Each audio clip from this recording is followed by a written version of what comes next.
แต่ขนมพวกคางนี่พุทธทรอบสมบัติต่างๆโยเตอร์กอดบานเลยสลับตื้ออันนอนละไซไทยเมียนตรวจเช้าก็กำนดตุกเตี้ยสลับตื้อก้าวจีเนียดาวสมตีนกี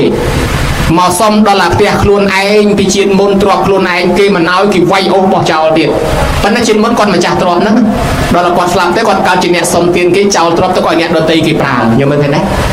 เศรษฐีมันเนี่ยตีการเชื่อเศรษฐีได้มันเชื่อบนมันเชื่อบับเชื่อแต่มีเขาซองเชื่อแต่เปรี้ยสลับตื้อการเชื่อสัจกายในกรมเตียคลุนไอ้ลงมาบันบ้านโชว์พรูโลกเตียเปรี้ยมาบันบ้านเชื่อเปรี้ยเตียบ้านพระองค์จึงอดทันในโลกเศรษฐีการม้วนเชื่อแต่ทากดครั้งบันแต่การจิตกายแค่แล้วมาเชื่อที่ได้แต่การมาเชื่อบันจิตกายรูปนี้อันละมือกลุนนั้นอันจิตกายเม็ดรถตะปูนกรองเตียคลอกตะเตยคลอกแล้วก็เชื่อบันดังท่าอ้อชีวิตการจิตมนุษย์นี่สลับอดเตียงได้บางเมียนบนคลาสลับมาบานการจิตมนุษย์วิ่งบางเมียนบาปครั้งสลับตื้ออัดบานมามนุษย์ได้ไอ้เบิร์บานสลับตื้อการจิตสัตว์มุกจิตสัตว์คลาจอบกันอยู่ไม่มันดังไงนะบานมามนุษย์ที่พรุ่มได้เคยมีทั่วบนของอาสัตว์คลามือขนมไอกษาสัตว์คำตะกี้มึงไงอนุบาปละหูมีชีวิต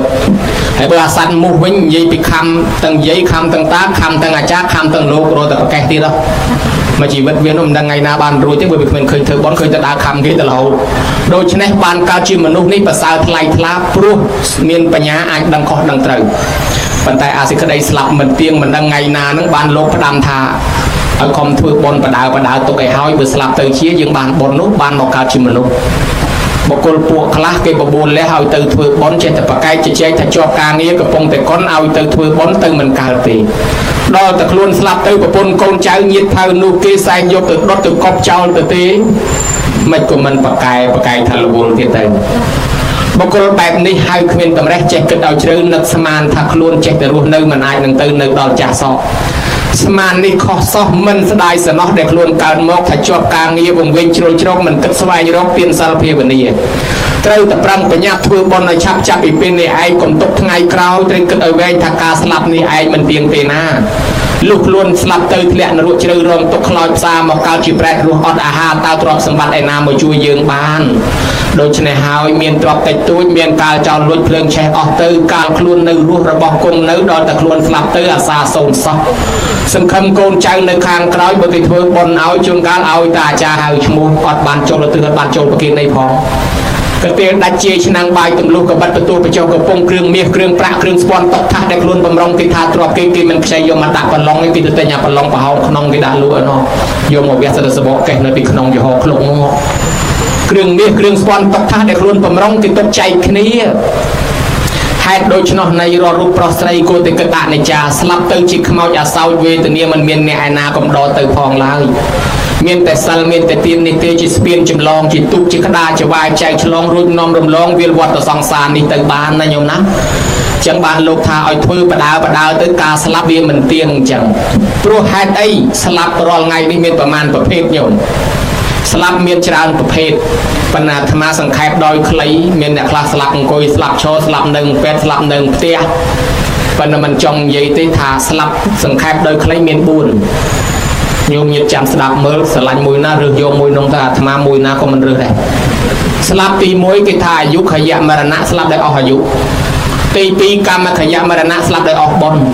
ตีใบอุปยะขยะมรณะสลับโดยออกตั้งอายุตั้งบนตนาลคณีตีบุญอุปเชตกะกรรมมูลนี้สลับโดยกรรมเปียมอากาศประดับสลับโดยออกอายุใครมนุษย์สอบทั้งไงจับแต่ปีจัดสตรามไอลางเตอร์นึกออกเพียจารผมพอดจุ่มเป็นมารอยเลือกปีมารอยกราวมารอยจุ่มเป็นมารอยนั่งไงอายุใครมนุษย์จังเบอร์นาบานแปดไก่มารอยนั่งสมบรมไม้กอดสลับเตอร์ปลูกรูปเรียงกายกอดวิจารตรูไม่เพียซาเนี่ยอะไรกิท่าเอ็กซ์ปาเย่ฮูดเลยเปลือยเลยกาได้เบอร์อายุวินัยตัดบัตรทำไมต่อทำไมบัตรจังบัตรใดต่อใดเราละจ่าเมนเต้นโดยกองยังไงคอยกองโดกองคอยกำโดกำคอยนำโดนำมาเตะให้ยังเราละไปวิจารไปปุ๊บปุ๊บเมนเต้นเขาก็วัดเจ้าเป็นอย่างเต้นทำไมเต้นกองทำไมเนี่ยยังนะรูปเรียงกายยังจังได้นี่บ้านเกี่ยหางทาสลับโดยสาวอายุตีปีกิทาสลับได้ซากรรมไม่ขยะมาแล้วได้ซาออกบนมันลูกยืงเนี่ยคลาก้อนใหญ่ประมาณเท่าโอ้ยอันกลมตะควอลอันเหมือนตอนตือวัดเด้เรื่องวัดปูกลมตะตือเลยปัญหาปูตือในทั้งไงได้กี่ไฮปูอยู่ตะดดหนึ่งตะมองเนี่ยคลาบัตรขยมเหมือนตือสมสันเลยจำโรโลยบานชนะตือติงสัลยอร์มองติงได้กี่ลูกเราอย่างเนี่ยคลาบัตรโอ้ยกลมตะควอล សម្បត្តិមនុស្សហ្នឹងណាវានៅទាំងសាច់ខ្លែមហើយនឹងស្រាហើយឲ្យតែបានអានឹងទៅវាសម្បត្តិមនុស្សហើយសម្បត្តិទេវតាមានតែទុកហើយនឹងទៀនហើយសម្បត្តិនិព្វានមានតែមកហើយចិត្តដីទៅភ័យអីកុំទៅខ្វល់រលុយរកកាឲ្យតែបានចាយវាគ្រប់គ្រាន់ទៅក៏ថាហ្នឹងឯងឋានសួគ៌គាត់ស្រាប់តែបានលុយចាយទិញផ្ទះធំមានឡាននេះស្រាប់តែស្លាប់ព្រោះលុយនៅសោះឯងក៏ស្លាប់ឃើញថាឲ្យតែមានលុយកាក់ចាយមានបាយហូបគ្រាន់អាហ្នឹងឯងសុខសប្បាយហើយឥឡូវមានហើយមិនក៏នៅស្លាប់អ្នកខ្លះស្លាប់ទៅអាយុ20 30 40កម្លាំងក៏នៅសាច់ក៏នៅឆ្អឹងក៏នៅមាំលុយក៏នៅមានឡានទំទិញថ្មីផ្ទះទំធ្វើថ្មីដីទំទិញប្រហែលហិកតាទៀតជាការស្វ័យចន្ទទីការម្រិតហើយមិនក៏ស្លាប់ដោយសារអស់បនមិនមែនដោយសារអស់ទ្រព្យសម្បត្តិទេអស់បនទ្រព្យសម្បត្តិនៅមានប៉ុន្តែអស់បនស្ត្រីម្នាក់ស្ត្រីនឹងឈ្មោះនាងសេរនីអាយុ8 ដល់ 10ស្អាតណាស់ស្អាតជាងអាត្មា2លានកន្លះដងអានេះតាមស្មានប៉ុន្តែចេះរឹងរូសម៉ែឪនិយាយបដៅមិនស្ដាប់សិតតែថាម៉ែឪនឹងចាស់កំរិលទៅជឿស្អីបនបាបវាមានរូបប្រែតមានព្រំមានទេវតាស្អីកុំទៅជឿទៅចាស់កំរិលអីកើតមកប្រពៃណីវប្បធម៌ឯងមិនខំរៀនសូត្រទៅស្ដីឲ្យចាស់ទុំសិតតែចាស់ទុំនឹងល្ងងអត់ដឹងអីខ្លួនឯងប្រឹងរកទ្រព្យមែនសុំសរសើររកបានមាសបានលុយកាក់ច្រើនទិញមាសកប់ទុកហ្នឹងញោមហើយអាយុតែ8 9 10សុំលុយបានច្រើនអត់ជឿបនថ្ងៃមួយថ្ងៃឧបោសថដើរមកក្នុងវត្តយាយហៅថាចៅអើយម៉ណេះមកចៅធ្វើភេសជ្ជៈប្រគិនប្រសងយកបននៅថ្ងៃឧបោសថស្រាប់តែងាកមកទេសនាដាក់យាយទៅមកយាយឯងចំណាស់អស់ប៉ុណ្ណឹងហើយនៅឆោតទៀតទៅនឹងជឿលោកអីមានបនមានទៀតអីទៅខំជឿអីចាស់កំរិលចុះខំជឿឆោតឲ្យឆោតស្ដីឲ្យយាយមកឆ្អែតយាយស្ពឹកមុខល្មងអញហៅគេធ្វើបនគេទេសឲ្យហើយមិនអីទេនាងថាមិនថាទៅនាងត្រឡប់ទៅផ្ទះបាន2 3ថ្ងៃស្លាប់ខ្យល់កក្មេងសោះខ្យល់កស្លាប់ដែរដល់តែស្លាប់ទៅអត់មានបុណ្យឲ្យកើតជាមនុស្សទៅកើតជាប្រែតអត់ចំណីអាហារនៅក្នុងព្រៃកន្លែងគេចោលខ្មោចមួយកន្លែង 3 4 ឆ្នាំក្រោយមកអ្នកស្រុកនាងនឹងបរទេសលក់ដូររស់ស៊ីដូចគេលក់កញ្ច្រែងលក់ចង្អេរលក់អីអញ្ចឹងទៅយកតាណាដេកទៅនឹងស្រាប់តាក៏ឈប់សម្រាប់អទេសក្នុងដងព្រៃហ្នឹងសូរិយាអស់ស្ដងគុតអលុតប្រសូសែងទៅតាដោះគោដោះក្របីដាំបាយទឹកហូបម៉ោងប្រលប់គេថាម៉ោងខ្មៅចេញដើររស់ស៊ីប្រែតហ្នឹងវាចេញមកមែនស្រាប់តែឃើញមុខតាហ្នឹងក៏ស្គាល់បង្ហាញខ្លួនឲ្យឃើញផ្លែតលោកតាស្គាល់ខ្ញុំមិនអត់តាឯនោះញាក់កញ្ញាងហ៊ីស្អីចេះលោកអើយណែឯងជាខ្មៅជាព្រាចចុងឡងបន្លាចខ្ញុំមែនទេលោកតាខ្ញុំឈ្មោះសេរនីនៅស្រុកភូមិជាមួយលោកតាដែរមាននឹកចាំដែរអើចៅសេរនីស្លាប់មក3 4 ឆ្នាំហើយចុះចៅឯងទៅកើតឯណាថាលោកតាឲ្យខ្ញុំកាលនៅជាមនុស្សខ្ញុំប្រមាថមើលងាយប្រសងមើលងាយអាចារ្យមើលងាយយាយតាមើលងាយម៉ែឪជឿបនបាបអីខ្ញុំអត់ជឿខ្ញុំអត់មានសិលអត់ធ្វើបនស្រាប់តែខ្ញុំស្លាប់មកកើតជាប្រែតអត់ចំណីអាហារបានខ្ញុំជឿថាឥឡូវមានប្រែតមែនខ្ញុំមានកម្មធ្ងន់ណាស់មិនអាចទៅផ្ទះបានទេលោកតាប្រាប់ម៉ែខ្ញុំផងថាមាសខ្ញុំកប់នៅក្រោមគ្រែកន្លែងខ្ញុំដេក4 សែនកហបណៈឲ្យគាត់កាយចេញមកហើយបែងជា2មួយចំណែកធ្វើបុណ្យនៅខ្ញុំផងមួយចំណែកទុកឲ្យគាត់ចាយវាយចោះបើសិនជាគាត់មិនបានជួយខ្ញុំទេមិនដឹងថ្ងៃខែឆ្នាំណាខ្ញុំរួចពីកំណើតប្រែនេះទេលោកតាកុំភ្លេចណាផ្ដាំតែប៉ុណ្ណេះបាត់សមោលទៅវិញទៅអានឹងគេបង្ហាញបំផ្លែតតារៀបចំកន្លែងដេកនៅក្នុងមួយយប់ទៅអាត្មាចេះតែសើតាអស់ហ្នឹងចេះតែសម្រានលូកដែរណាអាត្មាសម័យវិញថាបើមិនជាអាត្មាវិញមួយយប់នោះគ្មានលក់ទេអង្គុយចាំមើលមកក្រែងមកទៀតបាននិយាយគ្នាដល់តានោះលក់មួយយប់ព្រលឹមឡើងបោអាទេសចេញមកទៀតពេលមកដល់ផ្ទះយាយនឹងឈប់អាទេសយាយខ្ញុំជួបកូនយាយឯងយាយខ្ញុំជួបកូនឯងយាយឯងយាយនោះកំពុងឈឺដេកទទួលភួយងើបឡើងប៉ើងផោយប៉ើងភួយដល់ភួយខ្នើយដល់ខ្នើយរត់មកឯណាកូនខ្ញុំឯណាថាលោកយាយនៅក្នុងព្រៃខ្មៅនេះនោះទេបង្ហាញខ្លួនថាម៉េចថាឲ្យលោកយាយហ្នឹងណាជួយកោះមាសនៅក្រោមគ្រែកន្លែងនាងដេកថា4 សែនខាបណៈនោះឲ្យបែងធ្វើបុណ្យឲ្យនាងផងនាងថាបើមិនធ្វើបុណ្យឲ្យនាងទេអត់ដឹងខែឆ្នាំណានាងបានកើតជាមនុស្សទេហើយលោកយាយខំធ្វើសិលធ្វើទានផងយាយនឹងកោះមាសនឹងបានមាសមកអង្គុយកាន់សំណោះកូនសំណោះថាម៉េចឃើញទេកូនចង់មានចង់បានកូនមិនជឿបនសោះកូនជឿតែទ្រព្យសម្បត្តិមានបានមួយយ៉ាងឥឡូវទ្រព្យសម្បត្តិកូនអត់មានបាត់ទេកូនស្លាប់ដោយសារហេតុអីកូនស្លាប់ដោយសារកូនអស់បនមិនមែនអស់លុយទេហើយក៏មិនមែនអស់ទ្រព្យដែរបើកូនបានធ្វើបនខ្លះណាកូនមិនទាន់ស្លាប់ទេអញ្ចឹងកូនស្លាប់ដោយសារអស់បនហើយមកពីកូនអត់បន្ថែមបនមិនអីទេចាំម៉ែធ្វើបនឲ្យបានយាយនឹងធ្វើបនឲ្យកូននឹងបានទទួលផលនឹងទៅកើតឋាន សួរទៅយាយនឹងអស់អាយុទៅរសាសិល5ចាំសិល8អស់អាយុទៅកើតឋានសួគ៌ជួបគ្នាជាម៉ែហើយកូននៅមួយអាយុឯនោះទៀតទៅជាទេវធីតាទាំងអស់គ្នាទៅលើកឡើងបញ្ជាក់ថាស្លាប់ដោយសារអស់អាយុនឹងគឺអស់បុណ្យនឹងគឺអញ្ចឹងហើយបានខ្មែរយើងមានប្រវត្តិមួយគឺធ្វើបុណ្យចម្រើនបជនដោយពាក្យថាសុខោបញ្ញាសអុជយោនរណាកសាងសន្សំបុណ្យនៅនោះនឹងបានសេចក្តីសុខអញ្ចឹងវាស្លាប់ដោយសារអស់បុណ្យយើងខំធ្វើបុណ្យបញ្ចូលក្នុងខ្លួនយើងកុំឲ្យឆាប់អស់ណាញោមណាដោយអ្នកប្រើទឹកពីងនឹងបើថាដងទឹកពីងប្រើអស់ចាក់ទឹកបន្ថែមកុំឲ្យវាឆាប់អស់ប្រើអាគុយអស់ភ្លើងបញ្ចូលភ្លើងបន្ថែមប្រើហ្គាសដែលហ្គាសអស់ភ្លើងបញ្ចូលហ្គាសបន្ថែមចុះយើងរស់នៅដោយសារប្រើបុណ្យនឹងយើងបញ្ចូលបុណ្យបន្ថែមញោមមានបុណ្យច្រើនណាស់ញោមជឿអត់សម័យបារាំងគេស្លាប់អស់1គីឡូឯងព្រមស្លាប់សម័យពី70ដល់75មកអេសងអង្គអាទេវ៉ាំងវិតអាបេសែងកងដឺអាស្លាប់កាត់ទម្លាក់ឡើងហុយផ្សែងពេញមេឃគេស្លាប់ឯលន់ឯងព្រមស្លាប់សម័យ3ឆ្នាំ8ខែ20ថ្ងៃគេកែនទៅជីកព្រែកជីកបលាយគេក្អត់បាយឲ្យហូបតែបបរគុលជែកគេស្លាប់ហើយរាប់លានអ្នកឯងព្រមស្លាប់ទេមកអាសម័យអសន្នរោគគេស្លាប់អស់រាប់ម៉ឺនអ្នកឯងព្រមស្លាប់ទេមកអាកូវីដចុងក្រោយគេមកប្រមូលអស់1គីឡូដល់ហើយគេទៅលាស់នេះឯងព្រមទៅគេសោះមកពីហេតុអីនឹងហើយអត់ចម្លែកទេអ្នកមានបុណ្យមិនតន់អស់បុណ្យគឺអញ្ចឹងគេបង្អត់បាយវេទនាលំបាកអាមិនក៏មិនស្លាប់ដែរប៉ុន្តែបើអស់បុណ្យវិញឲ្យនៅតែក្នុងផ្ទះឲ្យស្រួលសោះក៏ស្លាប់ដែរដូចយាយមួយនោះអញមិនទៅហែកឋិននេះអញខ្លាចអាយុខ្លីអញដាក់ទៅអ៊ីដេកសិនគេហៅទៅហែកឋិនមិនទៅគេទៅអស់ស្រាប់តែឡានដាច់ចកោតបើកដាច់ចកោតមកវាចកោតចូលមកគាត់ស្លាប់ដល់ក្នុងផ្ទះបាទអាថាណែមនុស្សវាអស់បុណ្យអញ្ចឹងអាគេទៅហែកឋិនជីរាប់យូរអត់អីឯងមកនៅក្នុងផ្ទះក៏ស្លាប់ដែរហេតុនេះហើយយើងកុំឲ្យអស់បុណ្យធ្វើបន្ថែមទៅណាញោមណាឯទី3អស់ទាំងអាយុទាំងបុណ្យកំណាលគ្នាទី4ឧបច្ឆេតកកម្មមុនីមានកម្មពៀមកកាត់ផ្ដាច់អានឹងដូចដើរទៅមានផ្គរមានខ្យល់មានផ្ទះអីទៅឬក៏ថាបាក់មេឃឈើសកត់អីចឹងទៅអានឹងហើយគេហៅថាកម្មពៀរបស់យើងវាមកដល់យើងធ្លាប់ធ្វើបាបអាយុប៉ុណ្ណឹងពីមុនមកអញ្ចឹងញោមបើអត់មានកម្មពៀទេញោមដើរព្រៃញោមដើរវាលអត់ភ័យទេអត់បញ្ហាទេបើអ្នកអត់មានកម្មពៀមិនងាយស្លាប់ទៅហ្មងញោមណាអញ្ចឹងហើយក្រោយពីស្លាប់ទៅអ្នកនៅរស់ធ្វើបុណ្យជូនអ្នកស្លាប់មាន3អ្នកនៅរស់គេធ្វើបុណ្យជូនអ្នកស្លាប់ទៅមាន3បុណ្យអានឹងរួមដល់សង្ខេបទី1គេហៅថាបុណ្យសពឬហៅថាបុណ្យមរណៈសង្គ្រោះអ្នកស្រុកស្រែខ្លះហៅថាបុណ្យខ្មោចទី2គេហៅថាបុណ្យជាបណកិច្ចគឺការរៀបចំទុកដាក់សាកសពទី3គេហៅថាបុណ្យតក្កិណានុបទានឥឡូវលើក3បុណ្យនឹងមកនិទានជូនញោមទី1បុណ្យមរណៈសង្គ្រោះគឺសង្គ្រោះដល់អ្នកស្លាប់និងសង្គ្រោះដល់ក្រុមគ្រួសារអ្នកស្លាប់នៅក្នុងសង្គមនេះបើយើងមានអ្នកស្លាប់ហើយមានភ្ញៀវមកច្រើនអញ្ចឹង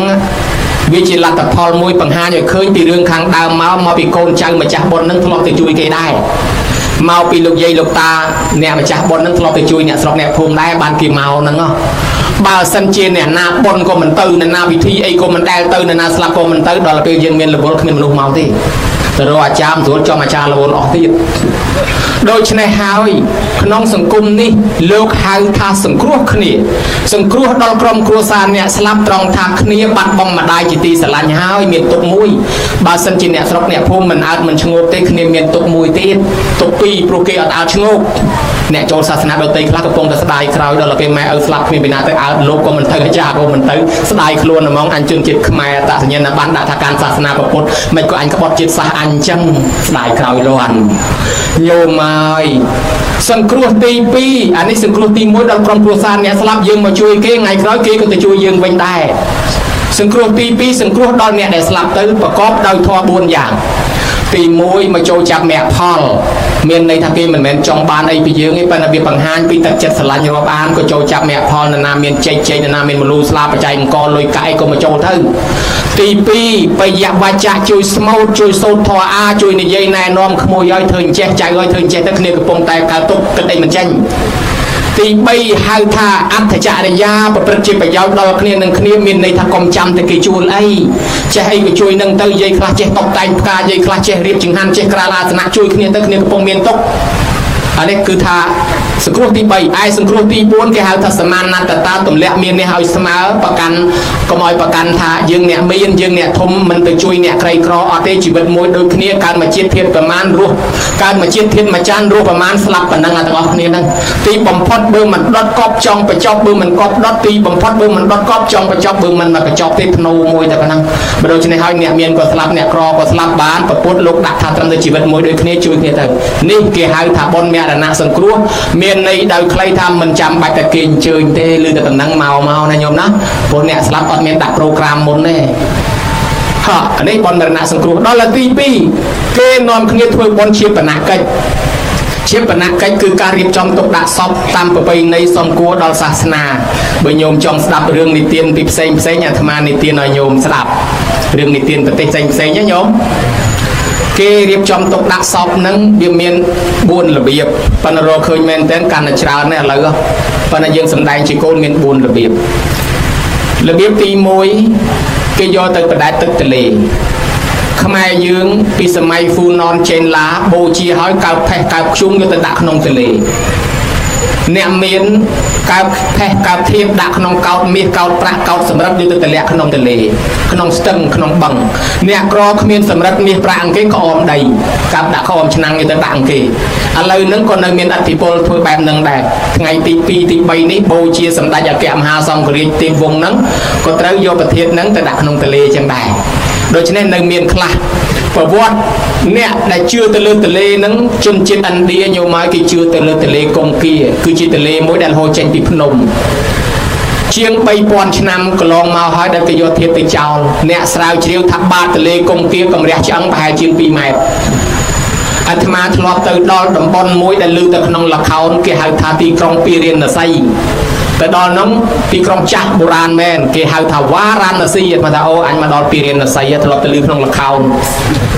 អ្នកខ្លះគេហៅឈ្មោះថ្មីថាបេណារ៉េសមានសន្តាគារធំនៅនឹងមាត់ទន្លេកុងគាទីក្រុងហ្នឹងនៅទន្លេកុងគាសន្តាគារធំហ្នឹងគេដាក់ឈ្មោះថាសន្តាគារចាំស្លាប់ហើយមានទីប្រឆាជាង80ទីប្រឆានៅតំបន់នោះភ្លើងឆេះតាំងពីព្រឹកទល់យប់តាំងពីយប់ទល់ព្រឹកខ្មោចគេដឹកពីទីចិត្តទីឆ្ងាយមករុំកណាត់ក្រហមដាក់លើតបូឡានតាក់ស៊ីចងមកអាត្មាស្មានតែដឹកកូនឈូកមកដល់តថ្លៃអាចារ្យភ្លុកត្រូវតម្លាក់ឲ្យដុតរោលបន្តិចទាញតម្លាក់ក្នុងទឹកគេដឹកពីឆ្ងាយមកមនុស្សជីនៅពេញខាងក្រោមដាក់ខ្មោចទៅលើអត់មានខ្លាចអីបន្តិចហើយដល់តែពេលទីប្រឆាហ្នឹងគឺដុតគ្មានប្រទេសគ្មានតំណេសោះហើយអ្នកណាដែលគេមានលុយគេទៅជួលសន្តាគារធំហ្នឹងគេហៅសន្តាគារចាំស្លាប់គេយកម៉ែគេទៅជួលបន្ទប់ដាក់ដើម្បីឲ្យគាត់ស្លាប់នៅចិត្តហ្នឹងវាចិត្តផ្លូវទៅឋានសួគ៌គេយល់ថាអាទលេហ្នឹងហូរទៅឋានសួគ៌ហើយដូច្នេះតែបងធាតម៉ែឪគេចូលហ្នឹងទៅឋានសួគ៌ហ្មងហើយគេអ្នកមានលុយមើលតែម៉ែឪគេទាំងហាមបន្តិចគេទៅជួលបន្ទប់ដាក់ឯលាន់ហើយឥឡូវបន្ទប់នៅទន្លេច្រើនណាស់ញោមណាចង់ជួលតែថ្មអត់ទេនិយាយពីអ្នកក្រអត់មានលុយជួលបន្ទប់គេដេកតាមមាត់ទន្លេឲ្យលកើតជាមួយនឹងគោបើយើងទៅហ្នឹងតឡម៉ោង3ម៉ោង4ឡើងទៅព្រោះឡានទៅថ្ងៃទៅអត់ចូលដល់ទេដោយសារមនុស្សច្រើនពេកពីស្ទះគេឲ្យឡានធំចូលទេអាត្មាទៅម៉ោង3ម៉ោង4ដើរសឹងតែជន់ហើយតាហ្នឹងគាត់នៅសម្រាននៅមាត់ទឹកហ្នឹងធ្វើអីសួរទៅគេថាគេសម្រានចាំស្លាប់បើវាស្លាប់ទៅចិត្តមាត់ទឹកចិត្តគេទាញតម្លាក់ទៅឋានសួគ៌តែហ្មងចេះមានចឹងដែរដល់ពេលអ្នកនៅឆ្ងាយចិត្តក្បែរនឹងល្មមពេលស្លាប់ទៅគេហែមកញោមដល់គេហែមកគេលេងភ្លេងគេវាយឲ្យទៅហឹងវាយឲ្យទៅហឹងអើងកងគ្រុំក្រាំងទៅអាចារ្យភ្លុកដើរពីមុខគេហើយអ្នកសែងខ្មោចទាំងអស់ហ្នឹងជុំវិញហ្នឹងហើយអ្នកហែគេស្រែកឲ្យទៅហឹងអាចារ្យស្រែកមុខគេហើយអ្នកស្រែកឲ្យទៅហឹងយើងអត់ដឹងឆ្ងល់រត់មកមើលគេធ្វើអីគេចេះអ្នកនៅមុខគេស្រែកថារាមណាមសច្ចហេអ្នកហែទៅគេស្រែកថាហេប៉ុន្តែសលេងគេមិនដូចសលេងអាត្មាទេសលេងគេមានខោសាក់គេមានខោសាក់គេចេញឡើងគូឡឺញោមរាមណាមសច្ចហេហេគេថាឈ្មោះអ្នកស្លាប់ហ្នឹងបានទៅឋានសួគ៌មែនទេសច្ចហេគេថាពិតមែនមួយអ្នកស្លាប់នេះបានទៅឋានសួគ៌ពិតមែនទេពិតមែនដល់មកដល់គេដុតរោលបន្តិចតម្លាក់ក្នុងទឹកនឹងទៅញោមហើយនិយាយឡើងទុកជាមួយអាត្មាទៅដល់កណ្ដាលទន្លេនឹងទាញដបម្នាក់មួយជាមួយទឹកនឹងយកមកទុកលុបមកគេថាទឹកលាងបាបព្រោះខែខ្លះគេនាំគ្នាកាត់ពីខេត្តផ្សេងមកគេងូតទឹកលាងបាបអាត្មាមានយកជើងប៉ះទៅឃើញខ្មោចដណ្ដប់មុខក៏និយាយហ៊ានជាមួយយកមកទុកលុបមក បណ្ណាអាត្មាទឹកនោះគេបូមយកមកធ្វើទឹកសុទ្ធលក់ពេញនោះអាត្មាបានឆាន់គេដែរតែឡើយគេដាំស្លោយកទឹកនឹងស្លោបានឆាន់គេដែរនេះមកបែបខ្មែរយើងសម័យពីដើមនៅខាងបាត់ដំបងនៅខាងទន្លេសាបខេត្តទឹកដោយតែលេចអស់គ្មានកន្លែងបូជាទេគេបដែតចោលដែរហើយមានពីដើមដល់ឥឡូវអាត្មាចុះទៅសាកសួរមើលអត់មានទេអត់មានបដែតចោលទេប៉ុន្តែមានតម្កល់មានដាក់ក្នុងមឈូសលើកដាក់លើប្រទាបរាំងហ្នឹងហ្មងហើយបានគេរកកន្លែងបូជាអីមានខ្ញុំណាឥឡូវលែងមានបដែតចោលហើយបដែតក្នុងទឹកហ្នឹងប៉ុន្តែគ្រាន់តែមានបូជាហើយយកទៅរួយក្នុងទឹកមានមកបែបទៀតជំនឿអ្នកស្លាប់ទៅគេយកទៅចោលក្នុងព្រៃនៅប្រទេសអេស្គីមូគេមានតកកច្រើនគេជឿថាតយោសពនឹងទៅដាក់នៅលើតកកហ្នឹងម៉ែគេបានទៅឋានសួគ៌ហ្មងម្ល៉េះហើយឲ្យតែស្លាប់គេយកទៅដាក់លើភ្នំតកកហើយនៅអាហ្វ្រិកាមួយនោះគេយកទៅដាក់ក្រោមដើមឈើហើយគេនាំគ្នារាំជុំវិញគេថារាំហ្នឹងជូនដំណើរគាត់បានទៅឋានសួគ៌ឯចំណែកមនុស្សកើតមកគេនាំគ្នាអង្គុយយំគេថាយំហ្នឹងកើតមកមិនបានយំគេថានាំទុកមកអ្នកស្លាប់ទៅផុតទុកហើយគេរាំគេសែងខ្មោចទៅរាំទៅមកបែបរបស់គេចុះទៅហើយដល់តែអ្នកខ្លះយកទៅចោលក្នុងព្រៃនៅប្រទេសឥណ្ឌាពីដើមគេចោលលកេលកោតប៉ុន្តែឥឡូវគេធ្វើកន្លែងចោលជុំគ្នាញោមបើញោមទៅដល់កន្លែងគេចោលខ្មោចហ្នឹងទៅដូចឡអញ្ចឹងធំមកគេធ្វើកផែងជុំវិញអញ្ចឹងញោមទៅអើតមើលព្រះហើយអាចាស់ក៏មានអាថ្មីក៏មានដូចពហុអញ្ចឹងញោមឲ្យព្រៀបទៅមកទាំងខ្មោចក្មេងទាំងខ្មោចចាស់គេដាក់ចោលអញ្ចឹងប៉ុន្តែបើនៅម៉ុងហ្គូលីនិងទីបេខាងជើងគេចោលក្នុងព្រៃគេនិយមមានជំនឿថាឲ្យសត្វស៊ីបានម៉ែគេបានបនបានឪគេបានទៅឋានសួគ៌ម្ល៉េះហើយគេជឿទៅលើសត្វថ្មាតសពថ្ងៃមានថ្មាតជាង200ថ្មាតចាំចុះមកស៊ីសាកសពនៅខាងទីបេពេលគេយកខ្មោចទៅដល់ទៅអាចារ្យភ្លុកគេហៅដុំដេគេកាប់មកកណាត់គេលះចឹងហើយគេដាក់ទាំងរៀបចឹងទៅហើយបានគេអញ្ជើញថ្មាតមកថ្មាតហ្នឹងវាមកមានរបៀបទៀតតម្រង់ជួរគ្រាមកវាមកស៊ីទៅគេធ្វើមុននឹងស៊ីគេធ្វើបាំងស្កូតបាំងអីគេទៀតណាហើយដល់ថ្មាតស៊ីហើយទៅកូនគេសប្បាយគេថាម៉ែគេបានទៅឋានសួគ៌ហើយគេរត់ទៅមើលអាលាក្បាលថ្មាតចុះប្រហោងប៉ុណ្ណាអាចារ្យគេទាញតាមប្រហោងនោះប្រហែលថ្ងៃទៀតគាត់កើតប្រហែលខែទៀតគាត់កើតចឹងមកអានឹងមានជំនឿនៅតសប្ថ្ងៃហ្នឹងអានឹងរឿងយកទៅដាក់ចោលក្នុងព្រៃខ្មែរយើងសម័យអង្គរមានខ្លះឥឡូវលែងមានជំនឿមួយទៀតយកទៅកប់ក្នុងដីអាកប់ក្នុងដីនេះយើងរកឃើញភ្នូបុរាណនៅក្រិចនៅរ៉ូមនៅអេស៊ីបព្រោះថ្លៃទៀតញោមរកឃើញមួយថ្លៃថ្ងៃមុននៅអាមេរិកគេទិញបានពីអេស៊ីបមកមួយអាត្មាទៅរមមើលគេដែរទិញសបុតអត់តាន់គេទេគេចូលពេញទាំងអស់គ្រាន់តែខ្មោចម៉ាមីសោះហ្នឹងទៅដើមគ្នាមើលប៉ុន្តែគេឆ្ងល់ថាបុរាណហ្នឹងរាប់ពាន់ឆ្នាំហើយមិនដឹងដាក់ថ្នាំអីទុកឲ្យនៅរសារៀងរើកើតនេះអានឹងល្បីណាស់សូម្បីតែអាកប៉ាល់ទីតានិចដែលលិចហ្នឹងក៏មានជំនឿខ្លះថាមកពីដឹកខ្មោចទីតានិចដឹកខ្មោចណែម៉ាមីមកដែរម្ល៉េះហើយរកឃើញភ្នូបុរាណតាមបែបអន្តរជាតិមាន4ទី1គេហៅថាម៉ាមីសពគេបញ្ចុះដាក់បញ្ឈរឬលិតជង្គង់បញ្ឈរអានឹងគេហៅម៉ាមីសពមួយទៀតគេហៅដុលម៉ុងគេរត់ថ្ម3ដុំគេជីកអណ្ដៅឲ្យជ្រៅទៅគេដាក់ថ្ម2ខាងគេដាក់សពនៅកណ្ដាលដាក់ថ្មមួយគ្របពីលើដែលប្រែថាតុកថ្មអានឹងដុលម៉ុងមួយទៀតគេហៅថាម៉ុងហៀគឺគេដាក់ថ្មមកផ្ទាំងពីក្បាលតនេចេញមកអើតមកថ្លិលខាងលើនេះដល់គេកប់ទៅឃើញថ្មងើបមកថ្លិលអានឹងសបោនៅអាមេរិកសបោអានឹងហៅម៉ុងហៀមួយទៀតខូខើបំផុតឥឡូវគេបិទចោលហើយគេហៅថាកប់សពសមូហភាពបើស្ដាច់ត្រាញ់បើសិទ្ធិអ្នកមានគេទៅលងតបោកឬលងភ្នំដាក់សាកសពនៅកណ្ដាលដាក់អ្នកបំរើព័ទ្ធជុំវិញកប់ទៅទាំងអស់ជាមួយអ្នកបំរើនឹងល្មងឲ្យទៅបំរើនៅស្រុកខ្មៅទៀតបែបនេះលែងមាននៅឥណ្ឌាមានប្តីស្លាប់ដុតទាំងប្រពន្ធទៅជាមួយទៅក៏មានកប់ទាំងប្រពន្ធទៅក៏មានដែរអាហ្នឹងក៏លែងមានដែរហើយមួយទៀតនៅខ្មែរយើងគេនិយមកប់សពដែរប៉ុន្តែមានប្រពៃណីអញ្ចេះខ្មែរយើងញោមញាតិហើយគាត់មានជំនឿមួយថាអាត្បូងអាហ្គេតហ្នឹងគឺរកឃើញនៅប្រទេសក្រិចមុនសាសនាយេស៊ូ1500ឆ្នាំនៅទន្លេអាហ្គេតត្បូងហ្នឹងគេជឿថាជាត្បូងស័ក្តិសិទ្ធិមួយឃុំក្រងពលឹងមនុស្សមេតបធំតែមានត្បូងអាហ្គេតហ្នឹងនៅតាមខ្លួនទាំងអស់មេតបបុរាណខ្មែរយើងក៏យកត្បូងអាហ្គេតហ្នឹងមកឃុំពលឹងដែរថាត្បូងហ្នឹងជួយវិញ្ញាណទី7អ្នកណាកាន់ត្បូងហ្នឹងអ្នកណាក្បត់យើងអ្នកណាធ្វើអីយើងឆាប់ដឹងយើងឆាប់យល់ជាពិសេសមេតបម្ល៉េះហើយគេយកត្បូងអាហ្គេតហ្នឹងមកឆ្លាក់ធ្វើជាឡតនិងធ្វើជាកម្មគេដាក់ទៅជាមួយខ្មោចម៉ែឪដើម្បីទាញឃុំពលឹងគាត់ហ្នឹងឲ្យទៅឋានសួគ៌កុំឲ្យពលឹងហ្នឹងបែកឆ្វេងទៅណាដល់តែពេលយើងសិក្សាឃើញអញ្ចឹងយកមកគេទៅកាយតំបន់ពោធិ៍សាត់តំបន់នៅប្រទេសមានជ័យឧត្តមមានជ័យកាយបានអាឡតយើងហៅថាឡតក្នុងឲ្យត្បូងអាហ្គេតហ្នឹងយកឡតយកកម្មមកលក់រហូតដល់តែខាងរដ្ឋអំណាចចុះទប់ស្កាត់បើកុំចង់ដើរកាយភ្នូបុរាណអស់ឥឡូវរកឃើញភ្នូបុរាណម្ដងមានជ័យប្រទេសមានជ័យបាត់បងពោធិ៍សាត់ហើយនឹងព្រៃវែងភ្នូបុរាណធំហ្នឹងខ្មែរយើងមានបញ្ចុះធ្លាប់ដាក់ពីងញោមពីដើមសម័យហ្វូណនចេនឡាដាក់ពីងហើយតែអាពីងហ្នឹងកាយឡើងមកវិញសប្តាហ៍ថ្ងៃដាក់តាមវត្តអាពីងវែងហ្នឹងគេសម្រាប់បញ្ចុះសពថាញោមឥឡូវយកមកដាក់ទឹកឆានលាន់ដូច្នេះទៅឥឡូវគេបាត់អាភ្នូបុរាណហ្នឹងខ្មែរយើងកាយមានជំនឿ រឿងពាក្យថាប្រឡងពាក្យថាប្រឡងប្រែថាគ្រឿងប្លង់យកទៅដាក់ឲ្យខ្មោចប្រើយកទៅដាក់ទៅឲ្យខ្មោចប្រើបើខ្មោចគេយកទៅចោលក្នុងព្រៃគេដាក់ក្នុងព្រៃបើខ្មោចគេកប់ដីគេយកទៅកប់ដីដល់តែយើងទៅកាយរកឃើញរកឃើញបណ្ណាឆាកស្លាប្រដាប់បុកស្លាឃើញឈើច្រត់ឃើញកបិតបន្ទួតឃើញខ្សៀបានគេថាអាខ្សៀអាឈើច្រត់នេះតំណងបោះតាអាបណ្ណាឆាកស្លានឹងប្រដាប់បុកស្លាតំណងបោះយាយកូនចៅគេចង់ឲ្យយាយនឹងយកទៅប្រើនៅស្រុកខ្មោចគេកប់ទៅជាមួយដល់តែសម័យក្រោយគេបូជាដោយភ្លើងហ្នឹងក៏គេយកអាប្រឡងមកដាក់នឹងទីប្រឆាកន្លែងបូជាហើយគេឲ្យធូបឲ្យលោកតែឆាណាញោមណាហើយដល់ទៅពេលក្រោយមកទៀតយើងយកគ្រឿងប្រឡងយើងមកដាក់ក្នុងផ្ទះក្នុងរោងប៉ុនឲ្យលោកឆានៅនឹងត្មងបានគេឲ្យប្រឡងមកពីដើមគេប្លង់ចោលនៅខាងរោងតម្រៃអាត្មានៅព្រៃវែងមានដាក់ប្រឡងអញ្ចឹងទីប្រឆាឲ្យតែបូជាសោះឲ្យដាក់ប្រឡងឲ្យលោកតែឆាគេឲ្យធូបពង្រាយមកគេទៅគោះទ្វារគាត់លោកហើយលោកដាក់ប្រឡងឲ្យក្រងពីពោដាក់សងក្តីទៅវឹងញោមមកឈើច្រត់មួយកសៀវទឹកមួយកន្លងទីប្រឆា3ជុំឆាយកមកដល់លោកបាំងស្គលបានតែស្គរច្រើនលេងចិត្តចូលឆ្នាំលេងលោកចោលទៅដាក់ប្រឡងម្ដងឲ្យធូបបែបព្រាយពីទីប្រឆាមកដល់គាត់លោកតាគោះទ្វារពុកលោកតាថាប្រឡងមកហើយអាត្មាអញដាក់ជាពោសងក្តីទៅឆាសិនដើរ3ជុំអត់ឃើញប្រឡងសោះត្រឡប់មកវិញមកដល់គាត់គេលីហាប់លោកទៅបានប្រោព្រោះមានអញ្ចឹងដែរដូច្នេះហើយមានជំនឿបញ្ចុះសពខ្មែរយើងមានកប់ទៅក្នុងដីហើយដល់ខែដល់ពេលវេលាកាយវិញគេហៅថាបុណ្យលើកធាតុណាញោមណា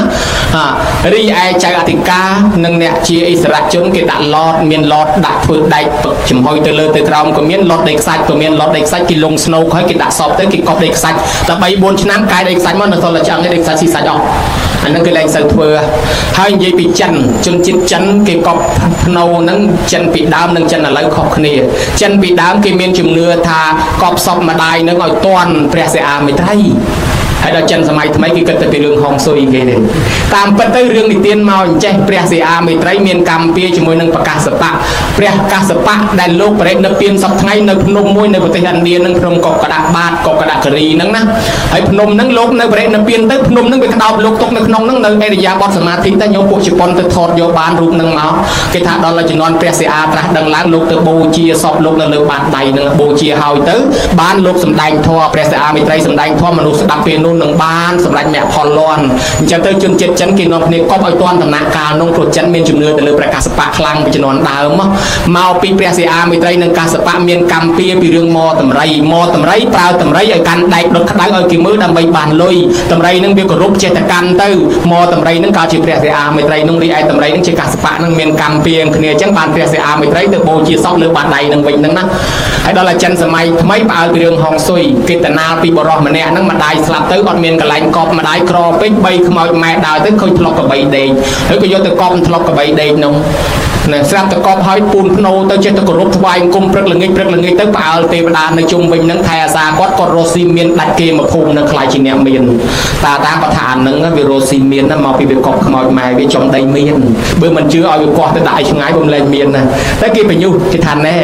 ឯងកប់សពម៉ែចំធ្លុកកបីហ្នឹងអន់ណាណអាកពូនភ្នោមកខ្ពស់អាដីថ្លៃ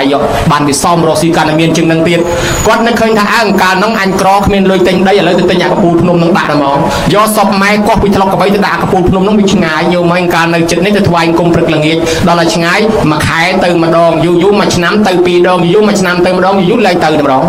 ដោះព្រៃដោះស្មៅទ្រុបមានឯណាទេវតាដែលធ្លាប់ទៅថែអាសាលែងថែអាសាគាត់រស់ស៊ីក្រវិញដល់អញ្ចឹងទៅចាស់គាត់ថាណូអញថាឃើញដែរមកពីដីហ្នឹងគាត់ដីមានឥឡូវទៅដាក់កន្លែងនោះឃើញឥឡូវឃើញវាក្រដែរឃើញដែរតាមការពិតទៅមិនមែនមកពីដីទេមកពីធរកតញ្ញូកប់កន្លែងណាដែរបើមានធរកតញ្ញូនៅតែមានអញ្ចឹងកន្លែងអន់ប្រហែលធ្លុកកបីដេកជ្រូកដេកគេដែរឲ្យតកូនមានធរកតញ្ញូនៅទៅរស់ស៊ីមានអញ្ចឹងណាញោមណាហើយដល់ពេលយើងផ្អើលអាដីល្អប៉ុន្តែសពថ្ងៃអាត្មាប្រាប់មួយទៅចិននៅស្រុកខ្មែរសំណាងឲ្យទិញដីធ្វើភ្នៅធំបាននៅស្រុកចិនគេប្រកាសឲ្យដុតទាំងអស់គ្នាដែរហើយ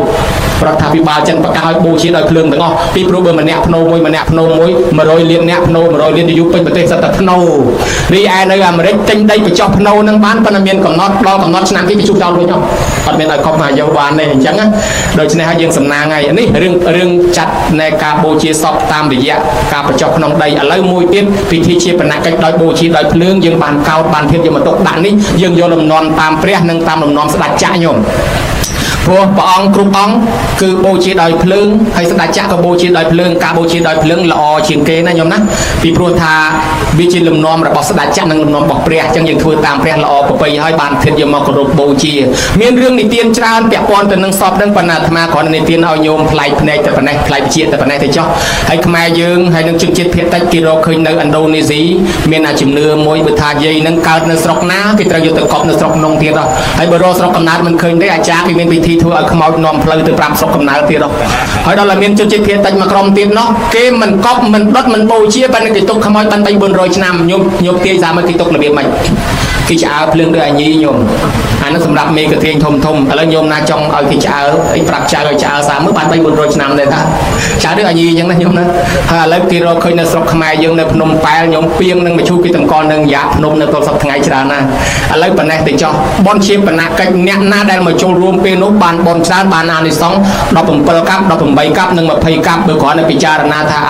វាមិនទៀងកើតមកអានិច្ចំវាមិនទៀងអញ្ចឹងស្លាប់ទៅវិញមិនដឹងថ្ងៃណាអញ្ចឹងបានអានិសង្ស17កាប់បើពិចារណាថាទុកខាងកើតមកវាមានទុកទាំងគេទាំងយើងទុកដូចតែគ្នាទេវាគ្រាន់តែមុនហើយនឹងក្រោយបានអានិសង្ស18កាប់ហើយបើពិចារណាថាវាអនត្តាមិនអាចណាខាត់បានទេភ្នែកកាន់តែចាស់កាន់តែមើលលែងឃើញថ្មិញបាក់សក់ស្កូវជ្រីងជ្រួញថ្ងៃណាមួយស្លាប់ដូចតែគ្នាម្ដងគេម្ដងយើងប៉ុណ្ណេះបានអានិសង្ស20កាប់ប៉ុន្តែបើគ្មានពិចារណាអីសោះអញមកទៅឲ្យគេឃើញមុខដែរព្រោះត្រូវជាកូនត្រូវជាចៅដែរនរណាសូត្រធម៌អីសូត្រទៅជជែកគ្នាសោចវ៉ែពេញទៅនឹងទៅអានឹងអត់សូវបានបនប្រមាណទេណាញោមណាហើយអ្នកជួយហែជួយហមអមដំណើរមានយានជំនិះដឹកអីជួយនឹងមនុស្សនឹងសបោញាតទៅណាក៏សបោរត់ស៊ីលក់ដូរទិញចំណេញចំណូលអីគឺថាភ្ញៀវអតិថិជនចូលដល់ស្រាក់នៅប្រទេសអាមេរិកនៅប្រទេសគេគោរពឡានសពនឹងខ្លាំងណាញោមណាហើយបើជនជាតិចិនផងបើបានដឹកសពនឹងគេអរណាធ្វើឲ្យមនុស្សនឹងសបោញាតសបោភ្ញៀវទីជាមហាស្នេហ៍មួយតាក់ទាញភ្ញៀវហ្មងដូច្នេះហើយអ្នកបូជាសពបានបនច្រើនដូចជាយុសកលបុត្រកើតមកលើគំនរទ្រព្យសម្បត្តិនឹងក៏ដោយសារអានិសង្សបូជាសពគេនឹងចូលរួមហែសពគេពីមុនឥឡូវឈានចូលដល់បនទី3គឺបនតក្កិណានុបទានតក្កិណានុបទានគឺកម្មវិធីផ្ញើសហុយបញ្ជូនទៅឲ្យអ្នកស្លាប់កម្មវិធីផ្ញើសហុយទៅឲ្យអ្នកស្លាប់នេះវាមាន3ទី1គេធ្វើថ្ងៃស្លាប់គេហៅថាមតកទានឬមតកផាត់ទី2គេធ្វើថ្ងៃ7គេហៅថាបុណ្យ7ថ្ងៃទី3គេធ្វើ100ថ្ងៃគេហៅថាបុណ្យ100ថ្ងៃឥឡូវគេធ្វើនៅថ្ងៃទី7ហេតុអីបានជាធ្វើថ្ងៃទី7ញោមហើយក្នុងប្រទេសខ្មែរយើងមានជំនឿ3កន្លងទៅហើយ7ថ្ងៃនោះកាលពីយើងនៅជឿសាសនាដើមដែលអ្នកស្រាវជ្រាវហៅថាសាសនាអូស្ត្រូអាស៊ីតិចឬហៅថាអូស្ត្រូអាស៊ីអ្នកខ្លះហៅថាសាសនាជីវចលគេជឿថាជំនឿដូនតារករណតាម្ចាស់ទឹកម្ចាស់ដីជំនឿនោះមុនពុទ្ធសាសនាមុនព្រហ្មញ្ញសាសនាខ្មែរយើងជឿថាអ្នកស្លាប់ទៅអត់ទាន់ដឹងខ្លួនទេតរដល់ថ្ងៃទី7បានដឹងខ្លួនញោមហើយគេឃើញនិយាយរកគេស្ដាប់មិនបានដឹងថាអញស្លាប់ហើយបានមកយំលាជាតិលាកំណើតម្លោះហើយក្នុងសម័យដើមនោះគេរៀបចំសំណែនសែនព្រេនមួយក្នុងថ្ងៃទី7ហ្នឹងជូនដំណើរខ្មោចគេហៅថាខ្មោចដឹងខ្លួនថ្ងៃទី7ហើយជាប់អាផ្នត់កំណត់នឹងមកបានជាអ្នកខ្លះកូនដើរចោលម៉ែចោលឪអត់ជួយធ្វើការអីសោះហើយដល់ទៅពេលថ្ងៃណាមួយភ្ញាក់លឹកមកជួយធ្វើបុណ្យមកជួយធ្វើការងារម៉ែឪគេថាអានេះទៅភ្ញាក់ដឹងខ្លួនមើលតែខ្មោច7ថ្ងៃចាអានោះវានៅជាប់អាផ្នត់កំណត់ហ្នឹងមួយទៅបន្ទាប់មកទៀតសាសនាព្រហ្មញ្ញផ្សាយចូលមកយើងជឿព្រហ្មញ្ញសាសនាយើងគោរពតាមគម្ពីរសាមវេទយុជ្ជវេទអដ្ឋរវវេទនិងគម្ពីរឧបសគ្គជឿទៅលើព្រះវិស្ណុព្រះនរាយណ៍ព្រះឥសូរព្រះសិវៈនិងព្រះព្រហ្មហើយមានពិធីតបៈយោគៈសិវៈរាត្រីមានលទ្ធិពលឹងហៅពលឹងគេថាមនុស្សយើងម្នាក់មានពលឹង9ដណ្ដប់ពលឹងញោមអានឹងមិនសំដែងឲ្យជឿទេប៉ុន្តែឲ្យញោមស្ដាប់ឲ្យផ្លែកតិចណាញោមណាពលឹងទាំង9ដណ្ដប់នឹងឯងគឺថាដីទឹកភ្លើងខ្យល់ពលឹង4បើខ្វះធាតុខ្យល់ស្លាប់ខ្វះធាតុភ្លើងស្លាប់ខ្វះធាតុដីធាតុទឹកក៏ស្លាប់អញ្ចឹងអានឹងធាតុទាំង4ហ្នឹងខ្វះមួយអត់បានទេអានឹងពលឹង4រូបវេទនាសញ្ញាសង្ខារនិងវិញ្ញាណយើងហៅថាខណ្ឌ5ពលឹង5ទៀតបូកទៅ9ហើយគ្រប់ទ្វារភ្នែកតិចច្រមុះមុខមាត់ទាំងអស់មាន10ទ្វារមានពលឹង10ទៀតសរុបទៅពលឹង9ដណ្ដប់ពលឹង9ដណ្ដប់នេះក្នុងមនុស្សម្នាក់មានអ្នករក្សាពលឹង4នាក់ពេជ្រប្រានពេជ្រប្រាជ្ញពេជ្រខុនពេជ្រធានម្នាក់រក្សាពីព្រឹកទល់ថ្ងៃត្រង់ម្នាក់ពីថ្ងៃត្រង់ទល់ល្ងាចម្នាក់ពីល្ងាចទល់កណ្ដាលអាធ្រាត្រម្នាក់ពីកណ្ដាលអាធ្រាត្រទល់ព្រឹករក្សាពលឹងនឹងចាំឲ្យតំណែងមកម្ចាស់ខ្លួនតាមរយៈញាក់ភ្នែកញាក់ច្រមុះញាក់មុខញាក់មាត់ញាក់ដៃញាក់ជើងនិងប្រផ្នូលផ្សេងនឹងយល់សព អ្នកខ្លះថាអញ្ញាភ្នែកហ្នឹងមិនក៏មិនដឹងមុនខ្ញុំមកប៉ុនគេញាក់ភ្នែកព្រឺតអូមកើតទេបញ្ញាទៅផ្ទះខ្លាចមានរឿងទៅដល់ឆ្លោះជាមួយតាហ្មងអញញាក់ភ្នែកឆ្វេងហ្នឹងមានរឿងមែនថ្ងៃក្រោយមកប៉ុនទៀតញាក់ភ្នែកឆ្វេងព្រឺតអញមិនទាន់ទៅទេខ្លាចឆ្លោះជាមួយតាទៀតអញនៅជាប់ប៉ុនយប់ទៅបន្តិចស្រាប់តែគេយកស្បែកជើងបាត់បង្ហើយទិញម្សិលមិញ$20ជិះម៉ូតូដល់កណ្ដាលផ្លូវបែកកង់ទៀតជាងដីអស់អាលីងងាប់ត្មងអញមានរឿងទៀតហើយគាត់ចំណាំឯអញ្ញាភ្នែកឆ្វេងហ្នឹងដឹងតែមានរឿងមកហើយគាត់សួរថាចុះអាភ្នែកហ្នឹងមិនយកបានដឹងមុនអ្នករសាព្រលឹងត្រាប់អ្នកខ្លះថាខ្ញុំញាក់មាត់បានចំណៃឆ្ងាញ់បើញាក់មាត់ក្រោមដឹងតែឆ្លោះគ្នាហ្មងប្រកែកគ្នាហើយបើញាក់ជើងគេបបួលដើរលេងបើញាក់ក្បាលមានភ្ញៀវខ្លះទៀតមានប្រផ្នូលចេះប្រផ្នូលចោះយកសំចេះចុះគេថានឹងឯអ្នករសាព្រលឹងប្រាប់មនុស្សយើងម្នាក់ឈ្មោះអាចដូចគ្នាមុខអាចដូចគ្នាគេស្កេនឆ្លងប្រទេសអ្វីដែលខុសគ្នាគឺកាយដៃអត់ដូចគ្នាទេក្នុងព្រាហ្មណ៍គេថាអានឹងប្រវត្តិរូបមនុស្សម្នាក់គេសរសេរលើដៃហ្នឹងអាយុប៉ុណ្ណេះមានប្រពន្ធអាយុប៉ុណ្ណេះប្រពន្ធមួយអាយុប៉ុណ្ណេះប្រពន្ធពីរអាយុប៉ុណ្ណេះមានកូនអាយុប៉ុណ្ណេះបានការងារធ្វើអាយុប៉ុណ្ណេះឈឺធ្ងន់អាយុប៉ុណ្ណេះស្លាប់ទៅវិញពួកព្រាហ្មណ៍គេចេះមើលអានឹងយល់សិតតែអក្សរប្រវត្តិរូបយើងទៅវិញក្បាំហ្នឹងបើយើងអត់ចេះមើលទេឃើញតែវិញក្បាំនឹងថាម៉េចទេដល់ទៅពេលគេថាមុននឹងស្លាប់ព្រលឹងតូចខ្លះចេញទៅហើយថ្ងៃស្លាប់ព្រលឹងធំចេញពីដើមពេលមនុស្សឈឺគេហៅព្រលឹងសិនហើយព្រលឹងបើព្រលឹងចូលគ្រប់គេថាមនុស្សនឹងជាវិញបើព្រលឹងចូលមិនគ្រប់គេឲ្យធ្វើបន់តម្រាហៅព្រលឹងនៅមានតែយើងអាត្មាឃើញគេហៅដែរមកវើយមកថែសាកូនសាចៅស្រុកយើងវិញមនុស្សយើងគេថាព្រលឹងច្រើនអញ្ចឹងបានភ័យអីចូលចិត្តរបូតព្រលឹងហ្នឹងដើរទៅគេថាខ្លាចអីមួយទៅឈឺឡើងជ្រុះសក់គេហៅជំងឺលួសព្រលឹងអានឹងលួសព្រលឹងភ័យឈឺឡើងជ្រុះសក់គេថាព្រលឹងខ្លះចេញដើម្បីព្យាបាលគេតោះហៅព្រលឹងមកចូលឲ្យគ្រប់វិញព្រោះព្រលឹងវារបូតទៅខ្លះហើយព្រលឹង9តំណប់ណោហើយដល់តែអញ្ចឹងទៅអ្នកបួសពីដើមក៏គេសែនព្រលឹងសែនអីដែរហើយដល់មួយទៀតញោមហើយរឿងហៅព្រលឹងហ្នឹងអ្នកខ្លះគាត់ថាដើរមកម្នាក់ឯងយកទៅលើកណ្ដោបោប្រោកគាត់រត់ព្រឹកមកប្រាប់ពីថាខ្ញុំមិនព្រលឹងចង់សក់មិនបានព្រលឹងចង់សក់ថាព្រលឹងហ្នឹងវាចេញដល់ចង់សក់ហើយនៅទៅតិចទៀតរបូតទៅបង្ហើយមិនឥឡូវវាតង់មកវិញជាប់ដល់ថ្ងៃស្លាប់ព្រលឹងធំវាចេញគេថាអត់តន់អស់ទេនៅព្រលឹងរាយរងព្រលឹងរាយរងហ្នឹងចេញថ្ងៃទី7ថ្ងៃទី7បានព្រលឹងរាយរងហ្នឹងទៅបានគេរៀបចំសំណែនសែនព្រានមួយឲ្យចំថ្ងៃទី7ហ្នឹងដើម្បីឲ្យព្រលឹងហ្នឹងយកទៅឲ្យជុំគ្នាកើតកំណើតថ្មីអានេះប៉ុណ្ណេះទៅចុះសាសនាព្រាហ្មណ៍គេធ្វើអញ្ចឹងខ្មែរយើងធ្លាប់មានជំនឿនឹងភាសាហើយដល់ពុទ្ធសាសនាផ្សាយចូលមកលែងនិយាយពីលទ្ធិព្រលឹងនិយាយពីចុតិបដិសន្ធិកើតហើយត្រូវស្លាប់ហើយត្រូវកើតលើកលែងតែព្រះអរហន្តលោកអស់អវិជ្ជាតណ្ហាឧបាទានកម្មលោកលែងកើតហើយឯបុថុជនយើងត្រូវកើតស្លាប់របស់ព្រះអរហន្តគេហៅថាសមុច្ឆេតមរណៈស្លាប់របស់យើងបុថុជនរាល់ថ្ងៃនេះទី1ខណៈមរណៈគឺស្លាប់ដៃស្លាប់ជើងជ្រុះសក់បាក់ថ្មិញស្លាប់មួយខណៈបកែចាំអីឥឡូវបកែភ្លេចម្ដងស្លាប់ចុងក្រោយនេះគេហៅថាសមតិមរណៈស្លាប់ដោយសន្មតមានន័យថាស្លាប់ទៅនៅកើតទៀតណាញោមរូបរាងកាយចាស់នេះព្រះលែងបានដូរយករូបថ្មីមួយទៀតទេនៅកើតទៀតហេតុអីបានជាបុថុជនយើងនៅកើតទៀតព្រោះយើងនៅជាពាក់អវិជ្ជាតណ្ហាឧបាទានកម្មអ្នកខ្លះខ្ចីលុយគេអត់ទាន់សងទេនៅនឹងត្រូវកើតមកសងលុយគេអ្នកខ្លះលួចលុយគេរត់អត់ព្រមសងទេនៅនឹងត្រូវកើតមកធ្វើខ្ញុំពង្រើគេសងមកអស់លុយនឹងដែរអ្នកខ្លះប្រាថ្នាចង់ឲ្យបានកើតជាអុកញ៉ាជាអ្នកធំឲ្យស្អាតឲ្យល្អនៅនឹងត្រូវកើតមកស្អាតត្រូវកើតមកមានតំណែងធំយើងនៅជាប់ជាពាក់អញ្ចឹងខ្ញុំមើលដែរអ្នកខ្លះវាយគេរត់ទៅនៅនឹងត្រូវកើតមកឲ្យគេវាយវិញដែរអញ្ចឹងបានថានៅកើតចុះអ្នកដែលមានអារម្មណ៍ជាប់ជាពាក់អ្នកខ្លះស្លាប់ទៅហើយអឡោះអាឡៃផ្ទះអឡោះអាឡៃសំបែងអឡោះអាឡៃកូនចៅដីធ្លីមនុស្សនេះស្លាប់ទៅអត់ទាន់ទៅណាទេស្លាប់ទៅនៅកើតបដោះអាសន្នក្បែរហ្នឹងគេហៅថាកំណើតសម្ភវេសីសកំណើតអាយុគាត់ច្រើនតែ7ថ្ងៃទេក៏តទៅទៀតអត្តនឹងហើយដែលកូនខ្លះថាអូយព្រលឹងម៉ែព្រលឹងឪមកឲ្យកូនឃើញមកបញ្យល់សពប្រាប់ថា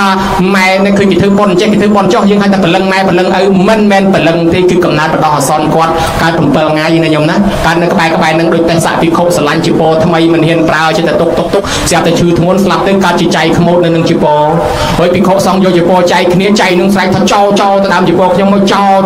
ហើយពិខុសង្ឃមានស្ដាប់អីឬសំឡេងចៃមិនដឹងប្រមាណមេហ្គាហឺតផងម្ល៉េះហើយបានប្រពុតទ្រង់ញៀនដឹងខាត់ពិខុសង្ឃក៏មកចែកគ្នាឲ្យទុកសិនហើយព្រះអង្គដាក់បញ្ញត្តិថារបស់ព្រះសង្ឃចង់ឲ្យទៅណាឲ្យនៅរស់ឲ្យទៅលោកសកុតទៅខ្លាចជារបស់វត្តគេរូបភ័ណ្ឌទុកសម្រាប់វត្តលះហូបភ័ណ្ឌត្រូវចែកគ្នាប៉ុន្តែមុននឹងចែកគ្នាត្រូវទុកឲ្យហួស7ថ្ងៃសិនបានជាលោកសក្រាចស្លាប់ទៅគេបិទទ្វារគាត់សក្រាច7ថ្ងៃចោលសិនមកពីហេតុអីបានព្រះអង្គយល់ដឹងថាសត្វលោកដែលស្លាប់ទៅអារម្មណ៍ជាប់ជំពាក់កើតជាសម្ភវេសីសកំណើតបដោះអាសន្ន7ថ្ងៃអញ្ចឹងម៉ែយើងឪយើងក៏ដោយស្លាប់ទៅបើអឡោះអាឡៃជាមួយកូនជាមួយចៅនឹងមានន័យថាគាត់អត់ទាន់ទៅទេណាញោមគាត់កើតបដោះអាសន្ននៅក្បែរយើងនឹង7ថ្ងៃដល់ថ្ងៃទី7បានគាត់ចេញដំណើរទៅបានជាយើងធ្វើបុណ្យឲ្យទាន់ណាថ្ងៃទី7ហ្នឹងហៅថាបុណ្យ7ថ្ងៃ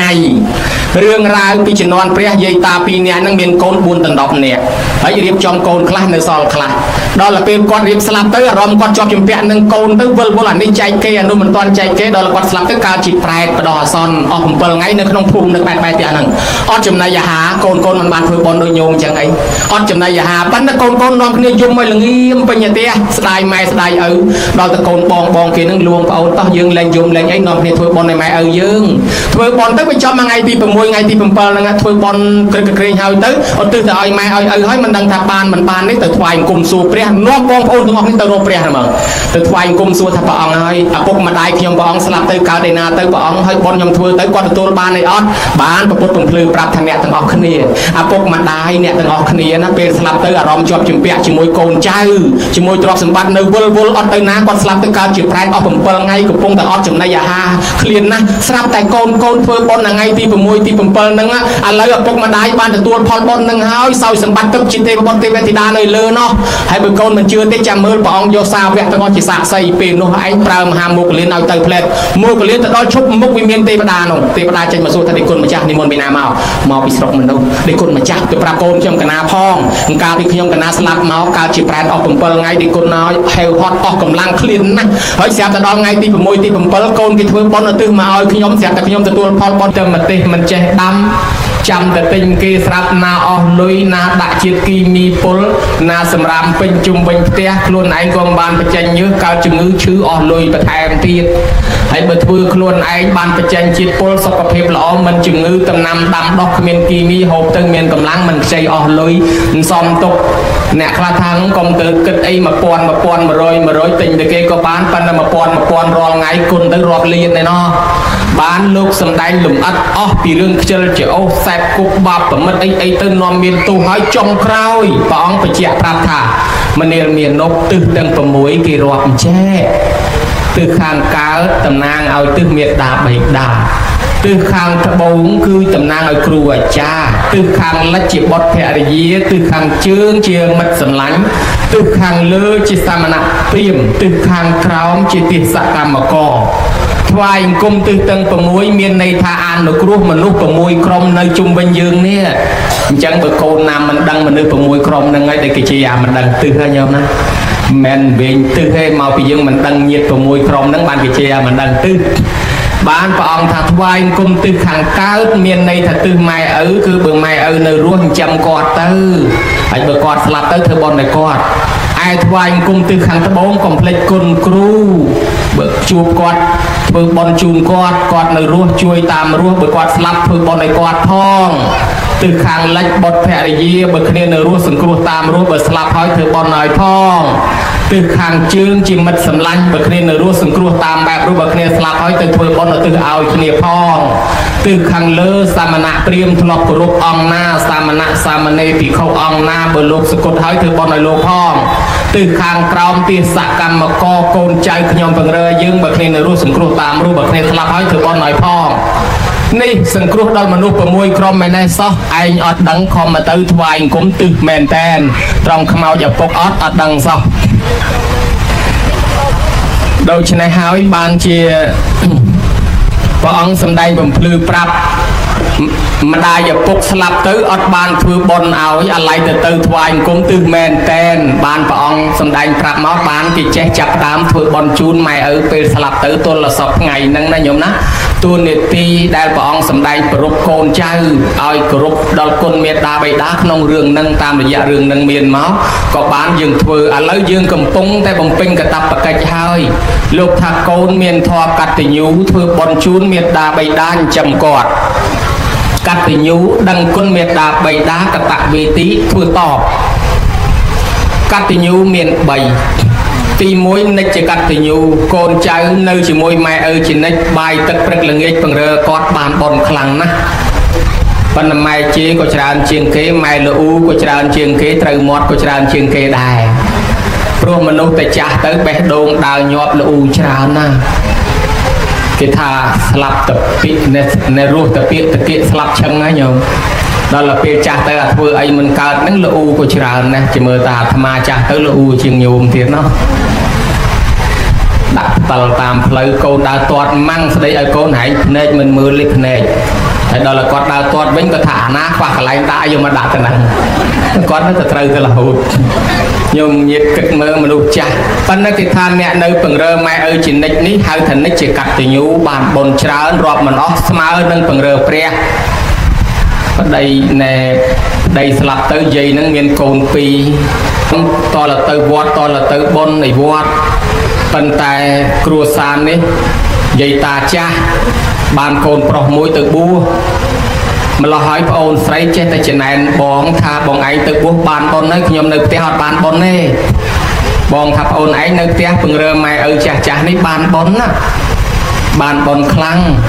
បើប្អូនឯងចង់បានបុណ្យមើលតែអ្នកស្រុកគេធ្វើបុណ្យប្អូនឯងទៅជាមួយគេទៅរាប់បាបសមាទានសិលជូនចានជូនឆ្នាំងអីជាមួយគេទៅប្អូនឯងកាន់តែបានបុណ្យច្រើនជាងនឹងទៀតលឺអញ្ចឹងប្អូនស្រីនឹងខំធ្វើតាមបងនឹងពង្រើម៉ែឪចាស់ហើយទៅបុណ្យគេជួយគេសពដងថ្ងៃមួយបងលោកនឹងជាមួយនឹងយាយទៅបុណ្យនៅត្រើយមកខាងទលេអានឹងឧបមាដូចយើងអញ្ចឹងថាគេចេញទៅខាង